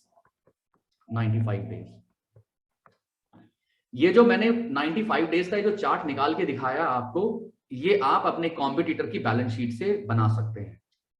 किसी भी बैलेंस शीट के अंदर ये डेज लिखे नहीं होते, ये डेज लिखे नहीं होते, लेकिन आप ये डेज खुद 5 मिनट के अंदर निकाल सकते हैं। आप में से जितने बिजनेस ओनर हैं जिन्होंने मेरा प्रॉफिट मैक्सिमाइजेशन प्रोटोकॉल किया हुआ है या मेरे साथ पर्सनलाइज फाइनेंस मेंटरशिप के अंदर मेरे साथ हैं, उनको मैंने ये पावर दे रखी है कि आप किसी भी कंपनी की बैलेंस शीट को 5 मिनट के अंदर उसका कैश टू कैश साइकिल कैसे नंबर ऑफ डेज में निकाल सकते हैं। तो मैं मान के चल रहा हूं कि आपने ये नंबर ऑफ डेज अपने कॉम्पिटिटर के निकाल दिए और अब आपके पास क्या है? आपके पास तो अपना डाटा है, ये आपके पास अपना सेल्फ का डाटा है। क्या कह रहे हैं आप? कह रहे हैं भाई मेरी ना 3,000 रुपए की सेल है, लाख रुपए मैंने ऊपर कर दिए मंथली, और मेरी कॉस्ट ऑफ प्रोडक्शन 2,100 रुपए है, मैंने परचेज किया है 600 रुपए, और मेरा एवरेज स्टॉक जो मटेरियल है वो 80 रुपए का मेरा स्टॉक का मटेरियल पड़ा रहता है, एवरेज वर्क इन प्रोग्रेस 85 रुपए रहता है, एवरेज फिनिश्ड गुड्स मेरे 180 रुपए रहते हैं, एवरेज क्रेडिटर्स 90 दिन रहते हैं और एवरेज डेटर्स 365 दिन रहते हैं। अब इस नंबर से हमने क्या करना है? डेज निकालने हैं। इस नंबर से हमने डेज निकाल लेने हैं और फिर उसको कंपेयर करेंगे अपने कॉम्पिटिटर से, और कॉम्पिटिटर से कंपेयर करने के बाद हमें पता चलेगा अगर मुझे अपने कॉम्पिटिटर को बीट करना है तो मुझे किस एरिया पे काम करना है, किस एरिया पे काम करना है और क्या काम करना है। I will guide you, I will mentor you, वो मैं बताऊंगा। तो पहली चीज तो यह समझनी है कि भाई अपने कॉम्पिटिटर की 100 पेज की बैलेंस शीट नहीं पढ़नी, 100 पेज की बैलेंस शीट नहीं पढ़नी। अगर हमारे को अपनी कंपनी के अंदर कैश के ऊपर काम करना है, अपनी कंपनी के अंदर कैश टू कैश साइकिल को इंप्रूव करना है, तो सिर्फ मुझे 6 चीजें चाहिए। आप मेरे उसके अपने कॉम्पिटिटर की बैलेंस शीट ले आइए, 5 मिनट के अंदर मैं उसको डिकोड करके आपको दे दूंगा और मैं आपको बता भी दूंगा मैंने कैसे डिकोड किया। आप जरा इसको कंपेयर करते हैं। इसको कंपेयर करने के बाद क्या निकल के आएगा, वो जो स्मार्ट बिजनेस ओनर है वो क्या कर रहा है वो देखिएगा। वो जो स्मार्ट बिजनेस ओनर है जिसने स्ट्रेटेजी बोर्ड बना रखा है और जिसके अकाउंट्स डिपार्टमेंट का काम सिर्फ कंप्लायंस नहीं है, वो अपने बिजनेस को ग्रो करना चाहता है और अपने कॉम्पिटिटर से बहुत आगे जाना चाहता है। अब क्या किया बिजनेस ओनर ने? ये वो बिजनेस ओनर है जो कि राकेश शर्मा के साथ एसोसिएट है। उसने यहां अपने कॉम्पिटिटर की बैलेंस शीट उठाई, रुपीस से डेज में कन्वर्ट किया और अपनी बैलेंस शीट को रुपीस से डे में कन्वर्ट किया, और क्या निकल के आया? ये सेल्फ की बैलेंस शीट एनालिसिस है, ये अपनी सेल्फ की बैलेंस शीट एनालिसिस है। रॉ मटेरियल 49 डेज तक नहीं बिकता, वर्क इन प्रोग्रेस 15 दिन तक काम होता रहता है, फिनिश्ड गुड्स 31 दिन तक नहीं बिकते हैं, डेटर से पैसा 43 डेज तक आउटस्टैंडिंग रहता है एवरेज, और क्रेडिटर्स को मैं 55 दिन में पेमेंट करता हूं। मेरा operating cash to cash cycle कैसे निकला? 90 दिन तक मेरा पैसा रॉ मटेरियल में, 49 डेज रॉ मटेरियल में है, 15 दिन वर्किंग प्रोग्रेस में है, 31 डेज फिनिश गुड्स में है, डेटर्स में 43 डेज है। इन सब का टोटल किया और क्रेडिटर्स के डे को माइनस किया क्योंकि क्रेडिटर मुझे फाइनेंस करता है, तो टोटल निकल के आया 83 डेज। ये 83 डेज क्या है? ये मेरा कैश टू कैश साइकिल है और मेरे कॉम्पिटिटर का कैश टू कैश साइकिल क्या है? 95 है। तो पहली चीज तो क्या हुई? Thums up. थम्स अप का मतलब है मेरा जो सबसे बिगेस्ट कॉम्पिटिटर है वो अपने पैसे को रियलाइज कर, यानी कि उसकी जेब से जो पैसा निकला और वो पैसा वापस घूम के जो उसके जेब में आया, उसको लगते हैं 95 डेज और मुझे लगते हैं 85 डेज। तो पहला स्टार तो मुझे यहां मिला, पहला स्टार यहां मिला। फिर एक एक आइटम को कंपेयर करना शुरू किया गया। बिकॉज हमने क्या बोला, हमारे को तो इवॉल्व करना है, अपने को इवॉल्व करना है, और इवॉल्व करने के लिए राइट मेजरमेंट करने हैं, रॉन्ग मेजरमेंट नहीं करने।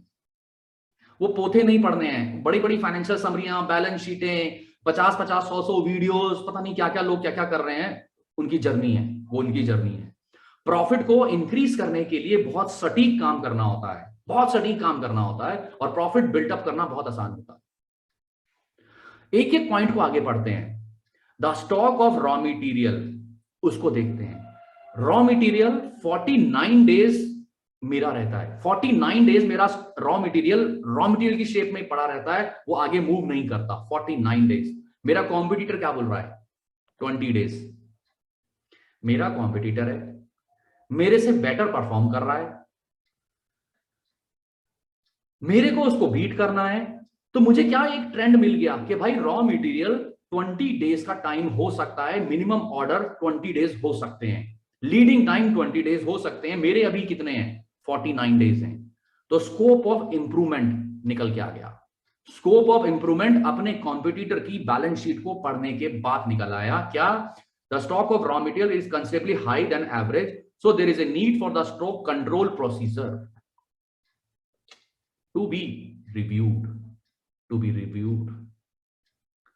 लोग क्या कर रहे हैं, अनरियलिस्टिक बेंचमार्क बना लेते हैं। मेरे को ना अपने स्टॉक को इतना लेके आना है, लो करना है, लो करना है। पता चला कि उनकी सेल ही डिप कर गई। क्यों? क्योंकि मार्केट में स्टॉक ही नहीं है, मार्केट में माल ही नहीं दे पा रहे हैं। डिस्ट्रीब्यूटर माल मांग रहा है और हम माल नहीं दे पा रहे हैं क्योंकि हमने नंबर ऑफ डेज कम कर लिए। Ad hoc, ad hoc. सेल डिप नहीं होनी चाहिए, कंस्ट्रेंट नहीं बन जाना चाहिए। तो हमने सिर्फ क्या किया, नंबर ऑफ डेज कंपेयर किए और कंक्लूजन निकल के आ गया कि मेरा 49 डेज रॉ मटेरियल की शेप में पड़ा रहता है और मेरे कॉम्पिटिटर का 21 यानी कि 20 दिन तक पड़ा रहता है। तो मेरे पास 29 दिन कम करने का समय है। 29 दिन अगर मैंने अपने रॉ मटेरियल के होल्डिंग टाइम को कम कर दिया, अभी आपके सामने अगर मेरा आप अपनी बैलेंस शीट मेरे सामने लेके आए ना, तो मैं आपको बता पाऊंगा कि आपने अपने कैश टू कैश साइकिल में कितना कैश जनरेट कर लिया, कितना कैश जनरेट कर लिया, और ये कैश जनरेशन आपके बिजनेस के अंदर प्रॉफिट जनरेट करेगा। सो हमने नंबर ऑफ डेज को कंपेयर किया और स्टॉक कंट्रोल प्रोसीजर को पकड़ लिया, to be reviewed. Second point पे आते हैं, the value of the creditors is also above average. Creditors 40 दिन, 40 दिन के अंदर हम पेमेंट करते हैं हमारा कॉम्पिटिटर। हम कितने दिन में पेमेंट करते हैं, 55 दिन में। इसका मतलब क्या है, मैं अपने क्रेडिटर्स की 55 दिन में पेमेंट करता हूं और मेरा कॉम्पिटिटर 40 दिन में करता है। जरा लाइन सुनते हैं, the value of the competitor is also above average अपने केस के अंदर। दिस इंडिकेट दैट, यानी कि XYZ अपनी कंपनी डिले कर रही है पेमेंट सन्ड्री क्रेडिटर्स की beyond the credit period. Although this is additional source of finance, जो कि अच्छी बात है, लेकिन इस अच्छी बात के अंदर मैं आपकी कंपनी के अंदर प्रॉफिट को डबल कर दूंगा। कैसे? It may result in the higher cost of raw material, of loss of goods और अमंग द सप्लायर। अगर मैं ज्यादा समय उधार के लिए पैसे ले रहा हूं और ज्यादा समय के चक्कर में वो मेरे को थोड़ा महंगा सामान बेच रहा है। अब अगर यहां पे मैं कैश डिस्काउंट वाली स्कीम ले आया और 1% से लेके 3% के बीच में कहीं भी मैंने CD अवेल करना शुरू किया, आपका प्रॉफिट जस्ट टू डबल हो सकता है, just to double हो सकता है with this concept only. Without increasing your sales, you can increase your double your profit even without increase your sales. इतनी पावर है इस पॉइंट के अंदर, लेकिन आज मैं इसको ज्यादा इलोबरेट नहीं करूंगा, मैं आपको पावर दिखा रहा हूं। नेक्स्ट चलते हैं, फिनिश गुड स्टॉक। मेरे कॉम्पिटिटर का फिनिश गुड स्टॉक कितना रहता है, 40 दिन रहता है। मेरा कितना रहता है, 31 days. Wow, it is good कि मैंने कम रखा हुआ है। It may be due to the high demand of the, मतलब मेरे माल की डिमांड बहुत ज्यादा है, फिनिश गुड्स इसलिए कम रहता है। A low finish good stock can however reduce the sales since it can cause the delivery delay. तो हमने एक ऑप्टिमम डेज क्रिएट करने हैं, और ऑप्टिमम डेज पुराने एक्सपीरियंस से भी क्रिएट किए जा सकते हैं। अगर हम डेट कलेक्शन की बात करते हैं, डेट कलेक्शन हमारे केस में मोर फास्ट है। कैसे? डेटर कलेक्शन यहां पे 60 दिन में होता है, हमारा कॉम्पिटिटर 60 दिन के बाद उसकी जेब में पैसा आता है जब वो माल बेच देता है, और कंपनी यानी कि अपने केस के अंदर 43 डेज है। तो दिस इज गुड वन। इसके लिए पढ़ते हैं क्या लिखा है मैंने, debts are collected more quickly than average. The company might have employed the good credit procedure. Good credit procedure है और offer the cash discount for the early payment, क्योंकि हमारे पास जल्दी पेमेंट आ रही है। और मेरा जो गोल और टारगेट रहता है अपने क्लाइंट्स के साथ या सभी आप लोगों के साथ भी, इस डेटर्स को एडवांस में कन्वर्ट करना। आपके पास एडवांस में माल पहले आना, पैसा पहना आना चाहिए, रॉ मटेरियल आप बाद में बाय करेंगे एंड कंस्ट्रक्शन फिर उसके बाद शुरू होगी। ये राइट बिजनेस मॉडल है, लेकिन उसके लिए आपको मेरे साथ बैठना पड़ेगा, आपको मेरे साथ बैठना पड़ेगा। The next tool, your profit are made when you buy not when you sell. ये लाइन बहुत पावरफुल है और मैंने बहुत सारी मैन्युफैक्चरिंग कंपनी, ट्रेडिंग कंपनी और सर्विस इंडस्ट्री कंपनी की प्रॉफिटेबिलिटी, ग्रोथ और लिक्विडिटी के ऊपर एक्स्ट्रा ऑर्डिनरी काम किया है ऑन दिस सब्जेक्ट। सब्जेक्ट क्या है? Your profit are made when you buy not when you sell. इसकी पावर अब मैं आपको दिखाता हूं। इसकी पावर क्या है? Profit centric. सेल करते हुए प्रॉफिट रियलाइज होता है, लेकिन प्रॉफिट बनता कब है? परचेज में बनता है। परचेज में बनने का मतलब क्या है? आपका प्रॉफिट एंड लॉस अकाउंट मैं डिकोड करता हूं। डिकोड उतना ही करता हूं जहां पे कि स्ट्रैटेजी बोर्ड के ऊपर आप डिसीजन ले सकें। अननेसेसरी वो मुझे 10, 15, 20 पेज की बैलेंस शीटें नहीं चाहिए पढ़ने के लिए आपकी। प्रॉफिट सेंट्रिक का मतलब है भाई सेल समझ में आई आपकी 40 करोड़ है। अब इस 40 करोड़ की सेल के अंदर मुझे क्या चाहिए? इसका कॉस्ट ऑफ गुड्स सोल्ड बता दो। आपने बोला कॉस्ट ऑफ गुड्स सोल्ड के अंदर भाई साहब ओपनिंग है 11 रुपए, परचेज है 25 रुपए, डायरेक्ट एक्सपेंसेस है 5 रुपए, माइनस 9 रुपए, तो ये 32 रुपए मेरी कॉस्ट ऑफ गुड्स सोल्ड है। यानी कि 40 रुपए का अगर मैं माल बेचता हूं तो 32 रुपए is the cost of goods sold. और ग्रॉस प्रॉफिट है 8 करोड़ रुपए और फाइनेंस कॉस्ट है 50 लाख रुपीस, यानी कि जो आपने बैंकों से लोन लिए हुए हैं उसकी कॉस्ट है, इंटरेस्ट जा रहा है, और डेप्रिसिएशन, नेट प्रॉफिट। मुझे सिर्फ इतनी सी इंफॉर्मेशन चाहिए होती है, मुझे भी नहीं, यानी कि आपके स्ट्रेटेजी बोर्ड के ऊपर। मैं ये अज्यूम कर रहा हूं कि मैं आपके स्ट्रेटेजी बोर्ड में बैठा हूं, मैं ये अज्यूम कर रहा हूं, और हम आप और मैं दोनों मिलके अब इस कंपनी का प्रॉफिट डबल करेंगे विदाउट इंक्रीजिंग द सेल्स। कहां पे हथौड़ा मारा जाए, कहां पे फोकस किया जाए? Less effort more result, less effort more result. Goal ये है, गोल ये है। नहीं तो अदरवाइज क्या होगा? इसको बोलते हैं फिक्स कॉस्ट, इसको बोलते हैं फिक्स कॉस्ट। लोग क्या करते हैं? कभी बजटिंग कर रहे हैं, कभी एस्टिमेट कर रहे हैं, कभी समरियां पढ़ रहे हैं, कभी कंपैरिजन कर रहे हैं, बहुत सारी चीजें कंपेयर कर रहे हैं, और पूरा फोकस अपना क्या कर रहे हैं? भाई फिक्स कॉस्ट को कम करेंगे, फिक्स कॉस्ट को कम करेंगे, फिक्स कॉस्ट को कम करेंगे। जबकि पावर कहां है? पावर है कॉस्ट ऑफ गुड्स सोल्ड के अंदर। 40 रुपए का अगर 40 करोड़ की मेरी सेल है, उसमें 32% is the cost of goods sold. अगर मैं इस 32 करोड़ की कॉस्ट ऑफ गुड्स सोल्ड में 1%, 2%, 3%, 4% भी डाउन कर दूं ना, आपका प्रॉफिट डबल हो जाएगा, प्रॉफिट डबल हो जाएगा। 90% लोगों को ये पावर ही नहीं पता और वो चिल्लर में लगे रहते हैं, चिल्लर में ही लगे रहते हैं, लेकिन जहां पे करेंसी है वहां पे पहुंच नहीं पाते, वहां नहीं पहुंच पाते। थोड़ा सा एक स्टेप और देखते हैं। ये जो मेरा 32 रुपए जो मेरा कॉस्ट ऑफ गुड्स सोल्ड है, उसके अंदर जो परचेज है 84% है, यानी कि जो 32 रुपीज मेरी कॉस्ट ऑफ गुड्स सोल्ड है, उसके अंदर 25 रुपए is 84% of the total cost of goods sold, और डायरेक्ट एक्सपेंसेस 16% है। क्या समझ में आ रहा है भाई? ये 84% है, इस पे काम क्यों ना किया जाए? इसके ऊपर काम क्यों ना किया जाए? इसको कम क्यों ना किया जाए? इसको कम क्यों ना किया जाए? कॉस्ट ऑफ गुड्स सोल्ड को कम करने के 15 तरीके मैं आपको देना चाहता हूं। कॉस्ट ऑफ, आप चाहे मैन्युफैक्चरर हैं, चाहे ट्रेडर हैं, चाहे सर्विस प्रोवाइडर हैं, आउट ऑफ द बॉक्स हैं सारे ideas, out of the box हैं कि कॉस्ट ऑफ गुड्स सोल्ड को कैसे रिड्यूस किया जाए डिफरेंट आइडियाज से, डिफरेंट आइडियाज से। आप कहेंगे अरे भाई साहब हमने अपने परचेजर से, सप्लायर से बहुत नेगोशिएट कर दिया, और फिर मैं उसके बाद आपको बोलूंगा अब जो मैं आपको ये 15 टूल दे रहा हूं ना, इसको अडॉप्ट कर लीजिए, इसमें से चाहे एक ही अडॉप्ट कर लीजिए।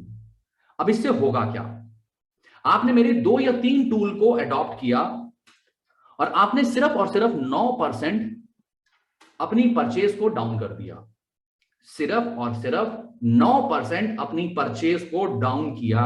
अब उसका इंपैक्ट क्या होगा? उसका इंपैक्ट होगा 84% का जो 9% आएगा वो 2.2 करोड़ आएगा, और इससे जो आपका प्रॉफिट के ऊपर इंपैक्ट आएगा 5.82 प्रॉफिट आपका हो जाएगा, और the profit jump is 71%। Almost double. Sale कितनी बढ़ी? जीरो। जीरो। किया क्या? COGS को कम किया। और COGS को कैसे कम करते हैं मैं कह रहा हूं, मैं आपको 15 टूल दे दूंगा, कर लो, कर लो। और सारे के सारे आउट ऑफ द बॉक्स हैं, ये नॉर्मल वाले नहीं है जो नॉर्मल आपने कहीं ट्रेनिंग के अंदर या कहीं आपने पढ़े होंगे। इतनी केस स्टडीज है मेरे पास कि शायद अगर आप पूरा दिन भी मैं अगर आपको केस स्टडीज दिखाऊं कि कैसे मैंने नंबर ऑफ कंपनीज के प्रॉफिट्स को डबल किया है विदाउट इंक्रीजिंग द सेल्स, और सिर्फ एक ही जगह पे काम किया है, that is the cost of goods sold. एक ही जगह पे काम किया है। आपके बिजनेस में भी इतना ही स्कोप है। तो ये जो मेजरमेंट है ना, राइट मेजरमेंट बहुत इंपॉर्टेंट है।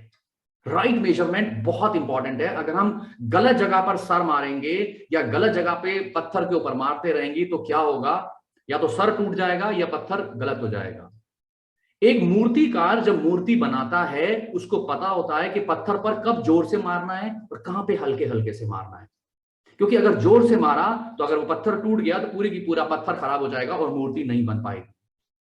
सेम वे के अंदर आपको आपके बिजनेस के अंदर पता होना चाहिए कि आपने किस वाले पार्ट पे हिट करना है, किस वाले पार्ट पे वर्क करना है, किसको आप पहले टॉप प्रायोरिटी पे लेंगे, किसको आप बाद में कंसीडर करेंगे।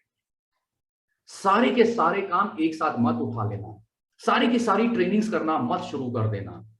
मेजरमेंट खुद करना, स्ट्रेटेजी बोर्ड के अंदर खुद बैठना, स्ट्रेटेजी बोर्ड के अंदर कंसल्टेंट कैसे डिसीजन लेते हैं आपने सीखना है। अपने अकाउंटेंट के ऊपर, अपने कंसल्टेंट के ऊपर डिपेंडेंट मत होना। उस कंसल्टेंट को हायर करना जो आपको कॉन्टैक्ट समझाता है, जो आपको कॉन्टैक्ट समझाता है और आपका हाथ पकड़ के आपकी कंपनी को ग्रो कराता है, ना कि ऐसे को जो कि आपको वीडियो देता है और बोल रहा है देखते जाना देखते जाना देखते जाना, एक दिन आपका भला हो जाएगा। वो तो हम पत्थर मारते जाएंगे सर के ऊपर, या तो सर टूटेगा या पत्थर टूटेगा, चांसेस हैं सर टूटेगा, स्कल टूटेगा। सो मेजरमेंट एक बहुत इंपॉर्टेंट पार्ट है आपके बिजनेस के अंदर और मेरे बिजनेस के अंदर भी। I hope you are getting value. Bruce बहुत अच्छी एक बात बोला करते थे, बोलते थे instead of buying your children all the things you never had, you should teach them all the things you were never taught. Materials wear out but the knowledge stay. मैं जो आपके साथ चीजें शेयर कर रहा हूं वो नॉलेज की है, और ये नॉलेज मैंने 25 साल के अंदर अटेन की है और मोर देन 20,000 बिजनेस ऑनर की लाइफ को ट्रांसफॉर्म किया है अलग अलग एरियाज के ऊपर जाके।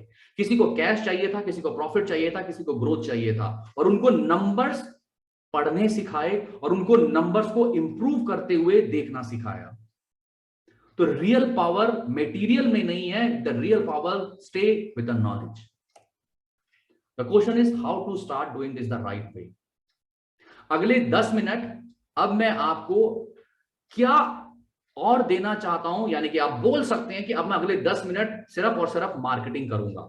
मार्केटिंग का मतलब है कि आप मेरे साथ कैसे एसोसिएट हो सकते हैं, वो मैं आपके साथ शेयर करूंगा। अगर आप मेरे साथ आगे नहीं जाना चाहते, आपको लग रहा है राकेश ने जितना दे दिया वो सफिशिएंट है, ये हम अपने आप कर सकते हैं, तो आप अपने आप कर लें। और आपके लिए अगले 10 मिनट नहीं है, और अगले 10 मिनट के बाद मैं क्वेश्चन आंसर सेशन आपके लूंगा अगर आपका कोई भी क्वेश्चन होता है। तो अगर आप मेरे साथ आगे रिलेशनशिप बिल्डअप नहीं करना चाहते या जितना आपने ले लिया उतना ही रखना चाहते हैं, तो आप बेशक लॉग आउट कर सकते हैं। लेकिन वो लोग जो कि आगे मेरे साथ जर्नी एस्टेब्लिश करना चाहते हैं, उनके लिए है how to start doing this the right way, step by step, step by step. अपने आप को आज ही स्ट्रेटेजी बोर्ड नहीं बना देना, अपने आप को आज ही किसी से कोई पर्सन को हायर नहीं कर लेना। सबसे पहले क्या करना है? सबसे पहले अपना बेस तैयार करना है, अपने बिजनेस को समझना है, अपने बिजनेस की कॉस्ट शीट को समझना है, सबसे पहले अपने बिजनेस के कॉन्सेप्ट को समझना है कि हमारे बिजनेस में पावर कितनी है, एंड देन फिर उसके बाद नेक्स्ट स्टेप पे लेके जाएंगे कि स्ट्रेटेजी बोर्ड बिल्डअप करना है। So the real point is how to start doing this the right way. कैसे इसको राइट तरीके जाए? आपके पास दो चॉइसेस हैं। पहली चॉइस तो यही है कि जो आज आपने सीखा है आप अपने आप उसको कर सकते हैं। दूसरी चॉइस है have me by your side and make sure you are doing the right. Basically blast through the road blocks and see your company generating the cash internally. Huge profit कमाने हैं भाई, और जिंदगी जीनी है।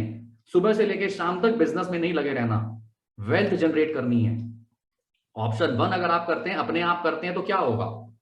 स्लो होगा, time ज्यादा लगेगा, और बहुत सारे ट्रायल एंड एरर करेंगे। अच्छा मैंने ये किया था तो ये हुआ था, ऐसा करेंगे वो करेंगे, और बेसिकली बहुत समय भी लग जाएगा और पैसा भी लगेगा, और फिर stay stuck in the same hamster wheel, वहीं के वहीं घूमते रह जाएंगे, वहीं के वहीं घूमते रह जाएंगे कि सेल्स बढ़ाओ प्रॉफिट बढ़ेगा, सेल्स बढ़ाओ प्रॉफिट बढ़ेगा, सेल्स बढ़ाओ प्रॉफिट बढ़ेगा, but how to track all this things. Additional cost भी होगा क्योंकि लिमिटेड फाइनेंस इंटेलिजेंस है, तो वहां पे भी चैलेंज आएगा। एंड ऑप्शन 2 आपके पास है, save the time, your most precious assets according to the Warren Buffett also. भाई साहब आपने अपना समय सेव करना है और सही जगह लगाना है, और अल्टीमेटली बिजनेस का क्या गोल है उसका रोड मैप क्रिएट करना है और एक्शन सही जगह लगाना है। Do it right the first time. अब वो समय निकल गया कि ट्रायल एंड एरर पे करेंगे, अब हमने do it the right first time. Have security, consistency and the predictability. Save a lot of money in the cost you can avoid. उसके लिए मैं क्या आपको दे रहा हूं, मैं आपको दे रहा हूं जीतेंगे हम। हमने दुनिया के लिए बहुत तालियां बजाई हैं, बहुत सारे लोगों को उनके प्रोग्राम्स ले लेके उनको रिच बना दिया है, लेकिन अपने बिजनेस के अंदर आज भी स्ट्रगल कर रहे हैं। अपने बिजनेस के आज भी क्वेश्चंस का आंसर नहीं निकल के आ रहा, और वो क्वेश्चंस कहां पर अटके हुए हैं, बेसिक्स पे अटके हुए हैं, बेसिक पे। तो जीतेंगे हम, double your cash profit and triple the happiness. Here what you will discover over the week starting right now. आप एक हफ्ते तक डिस्कवर करेंगे कि आपके बिजनेस के अंदर जीतेंगे हम कैसे है, कैसे हम ग्रोथ, कैश और प्रॉफिटेबिलिटी के ऊपर काम करेंगे। सेशन नंबर 1 आपके साथ आपको दिया जाएगा, आपको दे दिया जाएगा, आप अपने हिसाब से देखना। तो सेशन नंबर 1 के अंदर मैं बताऊंगा what you want from the business, that is the profit. The first step in doing business is to distinguish the purpose and how to design the profit in business.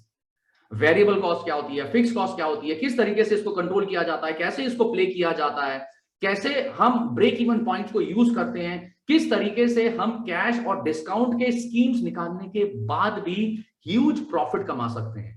So design your profits in your business, ये concept है। Session 2 के अंदर मैं बताऊंगा कि आपने business के अंदर डिसीजन कैसे लेने हैं, अपने डेट्स को कैसे इवेल्युएट करना है, लोन्स को कैसे इवेल्युएट करना है कि वो आपके फेवर में हो। सेशन नंबर 3 में आपको दूंगा how corrective action will increase the cash in your business. आपने वॉल्यूम बढ़ाना है, आपने कॉस्ट कम करनी है, आपने cost of goods sold reduce करनी है, आपने क्या काम करना है जिससे कि आपके बिजनेस के अंदर कैश इंक्रीज हो, ड्रास्टिकली कैश इंक्रीज हो। नंबर 4 सेशन में आपको दूंगा बिजनेस स्ट्रक्चर का, कि भाई आपके लिए बिजनेस स्ट्रक्चर कौन सा बेस्ट है, proprietorship, LLP, private limited company, कौन सा स्ट्रक्चर बेस्ट है, उससे क्या बेनिफिट्स होंगे, उसके अंदर क्या टैक्सेशन बेनिफिट होगा, उसके क्या सक्सेशन बेनिफिट होंगे। ऐसा तो नहीं कि हमने अपनी प्राइवेट लिमिटेड कंपनी तो खोल ली और अपनी वाइफ और अपनी मम्मी को हमने डायरेक्टर बना रखा है। कितनी सारी लायबिलिटीज और रिस्पॉन्सिबिलिटीज आपने अपने परिवार वालों को दे रखी है, अभी आपको नहीं पता। तो what is the right structure for you, वो मैं आपको गाइड करूंगा। Session number 5, how to reduce the cost of goods sold. Cost of goods sold की पावर क्या होती है, उसको पूरा अंडरस्टैंड कराऊंगा। आज जितना मैंने आपको टेक्निकल जितना समझाया, पूरे का पूरा कॉस्ट ऑफ गुड्स सोल्ड के ऊपर मैं आपको डीप डाइव लेके जाऊंगा कि कैसे आप अपनी मैन्युफैक्चरिंग कंपनी, ट्रेडिंग कंपनी और सर्विस इंडस्ट्री के अंदर किस तरीके से आप कॉस्ट ऑफ गुड्स सोल्ड को कम कर सकते हैं, प्रॉफिट को डबल कर सकते हैं, even without increasing the sales, even without increasing the sales. Shri SK Jain ji हैं, founder and CMD SK industries, Gangaram city hospital के मालिक भी। Thank you Rakesh ji for giving such a great and life changing strategy. इनका एक बिजनेस वर्टिकल था जहां पर की स्ट्रगल कर रहे थे, और उस स्ट्रगल के अंदर जब इन्होंने हम लोगों की एडवाइजरी सर्विसेज ली, वहां पे क्या निकल के आया, which we implemented in our company and result are from the loss making unit we have reached the break even and profit making unit by the next month. इतनी स्पीड है।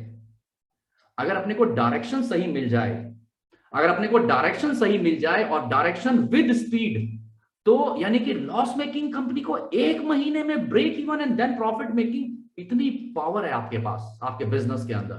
Thanks once again for the bottom of the heart. Master the art of losing the penny to earn a pound. अगर आपको लाखों करोड़ रुपया कमाना है तो कुछ हजार खर्च भी करने पड़ेंगे। जीतेंगे हम की अगर हम बात करें, मैं आपको कह रहा हूं कि मैं आपको रिकॉर्डेड सेशन देने वाला हूं, और ये रिकॉर्डेड सेशन आपके पास रहेगा अगले कुछ महीनों तक। इसको आप अपनी कन्वीनियंस के हिसाब से देखें। इसकी फीस अगर आप बोलें, अगर आप आज सेमिनार में नहीं आते, आज इस प्रोग्राम को अटेंड नहीं करते, 51,000 है। लेकिन आपके लिए ये 51,000 नहीं है, आपके लिए ये 51,000 नहीं है। और आप इस पे कितना सेव करेंगे या कितना कमाएंगे, ये आपकी पावर के ऊपर डिपेंड करता है। मैं तो आपको इतना दूंगा और आज आपने ये 120 मिनट के अंदर देख भी लिया होगा। मैं आपको इतना कुछ टेक्निकल चीजें बहुत ही सिंपल वे के अंदर देना चाहता हूं। आप फैमिली बिजनेस कर रहे हैं और फैमिली बिजनेस के अंदर वननेस नहीं है। बिजनेस का मिशन अलग चल रहा है, परिवार का मिशन अलग चल रहा है, बच्चों की जिंदगी अलग चल रही है, बहुओं की जिंदगी अलग चल रही है, और oneness in the family member नहीं है। अगर फैमिली और बिजनेस का मिशन एक हो जाए और आपके बच्चे आपको गले लगा के बोले पापा I love you and I want to do business, और मैं आपके साथ आगे चलना चाहता हूं, और आपकी डॉटर इन लॉ और आपकी वाइफ आपके इस मिशन में हैप्पीनेस से आपका साथ दे। बोला जाता है अगर एक पर्सन घर से हैप्पी नहीं है तो बिजनेस में भी परफॉर्मेंस नहीं आती, और अगर बिजनेस में परफॉर्मेंस नहीं है तो वो घर पे भी बेटर नहीं हो पाता। तो वननेस इन द फैमिली, अगर दोनों के दोनों सिंक हो जाएं, चाहे बिजनेस के अंदर बेटा है या पार्टनर है या भाई है और उनकी वाइफ है, इन सबको अगर एक साथ सिंक कर दिया जाए और एक ही मिशन के साथ अलाइन किया जाए, आपके बिजनेस की स्पीड एक्स्ट्रा ऑर्डिनरी इंक्रीज हो जाएगी। और बोला जाता है आपको अभी नहीं पता आप किसके भाग्य का खाते हैं, मुझे भी नहीं पता मैं किसके भाग्य का खाता हूं, लेकिन हाँ उसमें परिवार वाले जरूर इन्वॉल्व है। तो अगर परिवार के साथ हम वननेस क्रिएट कर लें और उस वननेस के साथ हम आगे लेके चलें, तो ये जो वननेस इन फैमिली मेंबर है, ये सेशन आपके लिए फ्री है मेरी तरफ से, जिसका कि मैं कॉर्पोरेट वर्ल्ड के अंदर चार्ज करता हूं। वो बिजनेस ऑनर, वो पार्टिसिपेंट जो आज जीतेंगे, हमको रजिस्टर्ड कर रहे हैं, उनके लिए मेरा पहला बोनस है। क्या? Oneness in the family member कैसे क्रिएट की जाती है। ये लाइव सेशन होगा विद फैमिली, आपकी फैमिली के साथ, यानी कि आपकी स्पाउस के साथ, और अगर आपके बच्चे भी आपके फैमिली बिजनेस में है और उनकी शादियां हो चुकी हैं तो उनकी वाइफ भी इस सेशन में आएगी। लाइव सेशन होगा विद फैमिली, क्लासरूम एक्सरसाइज के साथ। 3 घंटे का ये सेशन होगा। संडे के दिन ये प्लान होगा, दिल्ली के अंदर हम इसको प्लान करेंगे, एनसीआर के अंदर कहीं प्लान करेंगे। इसकी जो कॉस्ट है 51,000 है। आपके लिए ये फ्री है, आपके लिए ये फ्री है। वो लोग जो आज जीतेंगे, हमको आज रजिस्टर करेंगे, जो प्राइस मैं भी आपको देने जा रहा हूं, it is free for you and your spouse. और मैं यहां पे क्या क्रिएट कराऊंगा? Oneness in the family, oneness in the family. And जो उसके रिजल्ट आएंगे, जिंदगी भर तक आप उसको ब्लेस करोगे, जिंदगी भर तक आप उसको एंजॉय करोगे, क्योंकि फैमिली का मिशन और बिजनेस का मिशन एक होगा। नेक्स्ट वन, मैं आपको अपनी वीडियो दूंगा और उस वीडियो के अंदर जो ये पर्टिकुलर सेशन है ये लाइव है, यानी कि हम लोग फेस टू फेस मिलेंगे, किसी पर्टिकुलर ऑडिटोरियम के अंदर मिलेंगे, पर्टिकुलर ऑडिटोरियम के अंदर हम लोग मिलेंगे। वननेस इन द फैमिली, इसमें आप अपने परिवार के साथ आएंगे। परिवार का मतलब ये है कि आप अपनी वाइफ के साथ आएंगे, और अगर बच्चे और बहुएं बच्चे हैं और बच्चे आपके बिजनेस में हैं तो सन और डॉटर इन लॉ वो भी इस सेशन के अंदर आएंगे, because extraordinary session it will be for you. Next, मैं आपके साथ टॉप 15 स्ट्रेटेजी शेयर करूंगा to reduce the cost of goods sold. ये वीडियो आपको मिल जाएगी। ये वीडियो के द्वारा आप देख पाएंगे कि किस तरीके से मैंने कॉर्पोरेट वर्ल्ड के अंदर 15 अलग अलग टूल से कॉस्ट ऑफ गुड्स सोल्ड को रिड्यूस किया है अलग अलग बिजनेस के अंदर। And the next, third bonus, recording of all the live 5 session जीतेंगे हम, जो मैंने अभी आपको 5 दिखाए, वो 6 महीने तक आपके पास रहेगा। 6 महीने तक आपके पास रहेगा। आज के वीडियो की रिकॉर्डिंग भी आपके साथ शेयर की जाएगी। अगर आपको लगता है कि आज की वीडियो के अंदर कुछ एक चीजें थी, आप अपने परिवार को दिखाना चाहते हैं, तो वो भी आपके साथ शेयर की जाएगी। नंबर 4 बोनस, फैमिली बिजनेस के अंदर है तो वहां हम कुछ ना कुछ डेडली मिस्टेक कर देते हैं इन अपनी फैमिली रन बिजनेस के अंदर। तो मैं आपको वो बताऊंगा कि वो कौन सी 10 डेडली फैमिली मिस्टेक्स हम जो करते हैं वो, और उसको किस तरीके से आपने काउंटर करना है। Grab the deal. Grab the deal का मतलब है जीतेंगे हम, आपका प्रॉफिट डबल है, ट्रिपल हैप्पीनेस है, कॉस्टिंग है इसकी 51,000। लाइव सेशन में आपको देने जा रहा हूं मार्च के महीने के अंदर, हम इसको प्लान करेंगे। 51,000 रुपीज की कॉस्ट होती है वननेस इन फैमिली मेंबर, यानी कि सभी के सभी फैमिली मेंबर्स का वननेस हो जाए। कॉस्टिंग है 51,000। Top 15 strategy to reduce the cost of goods sold, इसकी जो कॉस्टिंग है, जो मैं ये मार्केट के अंदर सेल आउट करता हूं, लोग खरीदते हैं 51,000 का बेचते हैं। 10 deadly mistake in the family run business, 11,000 का वीडियो है जिसके अंदर मैं टेक्निकल चीजें शेयर कर रहा हूं। ऑल वीडियोस आपके साथ अगले 6 महीने तक अवेलेबल रहेंगी, आप अपने कन्वीनियंस से इसको देख सकते हैं। 5वां आपके पास है मनी बैक गारंटी। अभी मैं आपको एक फाइनल रेट देने वाला हूं, ऑफर देने वाला हूं। अगर आपने उसको सब्सक्राइब करा लिया तो ये 5 ऑप्शंस आपके पास बोनस के साथ आपके पास रहेंगी। आपने जो जीतेंगे हम की 5 वीडियो है, ये आपको अगले 5 दिनों के अंदर शेयर होगी। एक आज शेयर होगी, एक कल शेयर होगी, एक उससे अगले दिन शेयर होगी, और एक उससे अगले दिन शेयर होगी, और उससे अगले दिन शेयर होगी। आपके पास मनी बैक गारंटी ऑप्शन है। आपने आज रजिस्ट्रेशन किया, आप ये 5 वीडियोस देख लीजिए। आपको वीडियोस देखने के बाद ऐसा लगा कि नहीं राकेश भाई मजा नहीं आया, take your money back, take your money back, no question will be asked, no question will be asked. साथ साथ आपको ये लाइव सेशन भी दे दिया जाएगा, oneness in the family member. आपको top 15 strategy to reduce the cost of good sold भी दे दिया जाएगा, 10 डेडली मिस्टेक भी दे दिया जाएगा, ऑल वीडियो भी शेयर कर दी जाएगी। आपके पास समय होगा 1 मंथ का। आप 1 महीने में मुझे कभी भी ये बोल दीजिए राकेश भाई मजा नहीं आ रहा, आपके पैसे वापस, आपके पैसे वापस, and no question ask, no question ask. क्योंकि मेरा मकसद लाइफ में या आपको एम्पावर करने का सिर्फ ये मकसद नहीं है कि I want to make lots of money, I want to make lots of money, पर आपकी सेटिस्फेक्शन के साथ। अगले 15 मिनट के अंदर मैं अब आपको एक ऑफर देने जा रहा हूं जो कि वैलिड रहेगा। ये जो 1,64,000 है, ये प्राइस नहीं है, ना ही 50,000 रुपए है जीतेंगे हम का विद ऑल दिस बोनस। आपके लिए जो स्पेशल ऑफर है, वो स्पेशल ऑफर सिर्फ और सिर्फ 15,000 प्लस जीएसटी है। उस जीएसटी का इनवॉइस आपको दिया जाएगा, उस जीएसटी का इनवॉइस आपको दिया जाएगा, आप आईटीसी क्लेम कर सकते हैं।